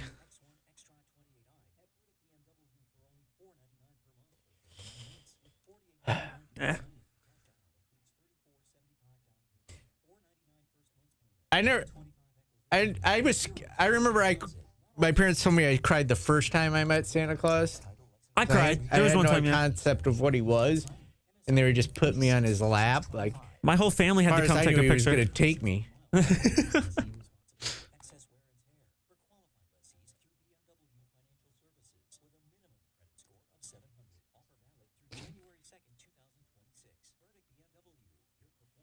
Syracuse fan says he's scared of the Wicked Witch of the West. All right, we may be going a little longer today. Because I got to let this cook. Air conditioning, plumbing, and electrical ticket window. ESPN 97.7 and 100.1. ESPN 97.7 and 100.1. Watch live on QSportsTalk.com. A perfectly timed text from Gio. You got to let these guys cook, man. The winners of the Christmas talent show. The bad guys win. What we want, we do anything that we wish. They had that snake in the water tank swimming around. So, according to Gio, he and his family watch this every year. It's a yearly tradition at the Heater household. But he was scared of the River Bottom Nightmare Band, this band. River Bottom Nightmare Band. I can see why. I can see why he would be scared. Of Muppets? Yeah. You were scared of E.T. I was. As a kid. Would anything scare you as a kid, Paul? I was trying to think of anything irrational. I mean, like scared Santa one year, my whole family had to get in the picture because I wouldn't do it. But I was like a baby when I was scared of Santa. I think I was like 3. Yeah, like. I mean, scary movies. When I was in high school, we had every Wednesday night we'd do a scary movie night, and I'd always leave. I just wouldn't do it. Yeah, I did. I watched. I told this story before. I watched Phantasm after my parents told me not to watch it when I was like 7, and it's ruined me. You can see what? I just looked up the River Bottom Nightmare Band. You can see why. How can you be scared of that? It's a bunch of fluffy. Watch the performance. They're mean. They're mean. They're mean. They're bullies. Yeah. And they win, which is a great message for everybody to get out of the Christmas holidays. After your father dies, the bullies will beat you. Yeah. How is this a Christmas movie? So father dies, bullies win. They got watch it and report back. It brings them together as an otter family. Yeah, they're rich in love. Yeah, and they show their love for each other, and they win a year-long job at a restaurant performing. Yeah. It all works out in the end, Paul. All right, I'll watch it. I'll do it. All right. Tomorrow will be favorite Christmas songs. Steve, do you have a favorite Christmas song that I can mix in? I like the old school, You're a Mean One, Mr. Grinch. So, Burl Ives. Yes. Is that who does that? I believe I so. believe that is correct. Look it up. No, it's Thurl Ravenscroft. Yes. That's who it is. Yes. So that the Grinch. Paul, do you have one? Yeah, it would be Rudolph. The Rudolph the Red-Nosed Reindeer, the actual. The one from the claymation? Yes. Okay. I can do both of those. Mine is Christmas Wrapping by the Waitresses, so we'll play that, and the rest will just be something else. I like the Heat Miser, too. Those did not scare me. I loved the Heat Miser and the Coal Miser. Maybe I'll play them. Oh, I could tell you. You remember the Meister Burger? In Santa Claus is Coming to Town? Oh, yeah. Yeah, I was not a fan of him growing up. That just popped in my head. I thought he was scary and mean, but he was scary and mean. So we covered a lot of ground today. We did. We never got to match game, This but that's show okay. is dominating the net rankings because our performance is unlike any others. We just run up the score with greatness. I want to see his. Honestly, I want to see your. I had some Christmas questions here. Should you include a receipt with a gift? No, unless it's a gift receipt. Right, correct. Okay. Paulie's right. Who does that? I know a lot of people do that. Like if it's clothes, With so money? if it doesn't fit. With the amount they spent? No, you get a gift and receipt. you get a gift receipt so that you don't know the amount that they spent. That's what I'm saying. Yes, Should yes, you include yes, it? you do. Okay, Yes. yeah. If it's clothes, If yes. it's clothes, because then you can. Don't leave the tag on either. Yeah. Okay. Yeah. No, that's the right I made answer. I didn't. I don't think I told Steve how much I spent on him last year, but my God, I went up to the register with something, and I bought it, and it didn't have, like, you ever see something without a price tag on it, and I bought it without a price tag, and the price came up, and I almost had a heart attack. And then I was like, that's not what I thought that was going to cost. I appreciate you, Paulie. Yeah. We got to go. For Paulie, I'm Steve. Thanks for listening, everybody. We're back at noon tomorrow. Enjoy the game tonight. We'll talk to you again at 12 o'clock tomorrow.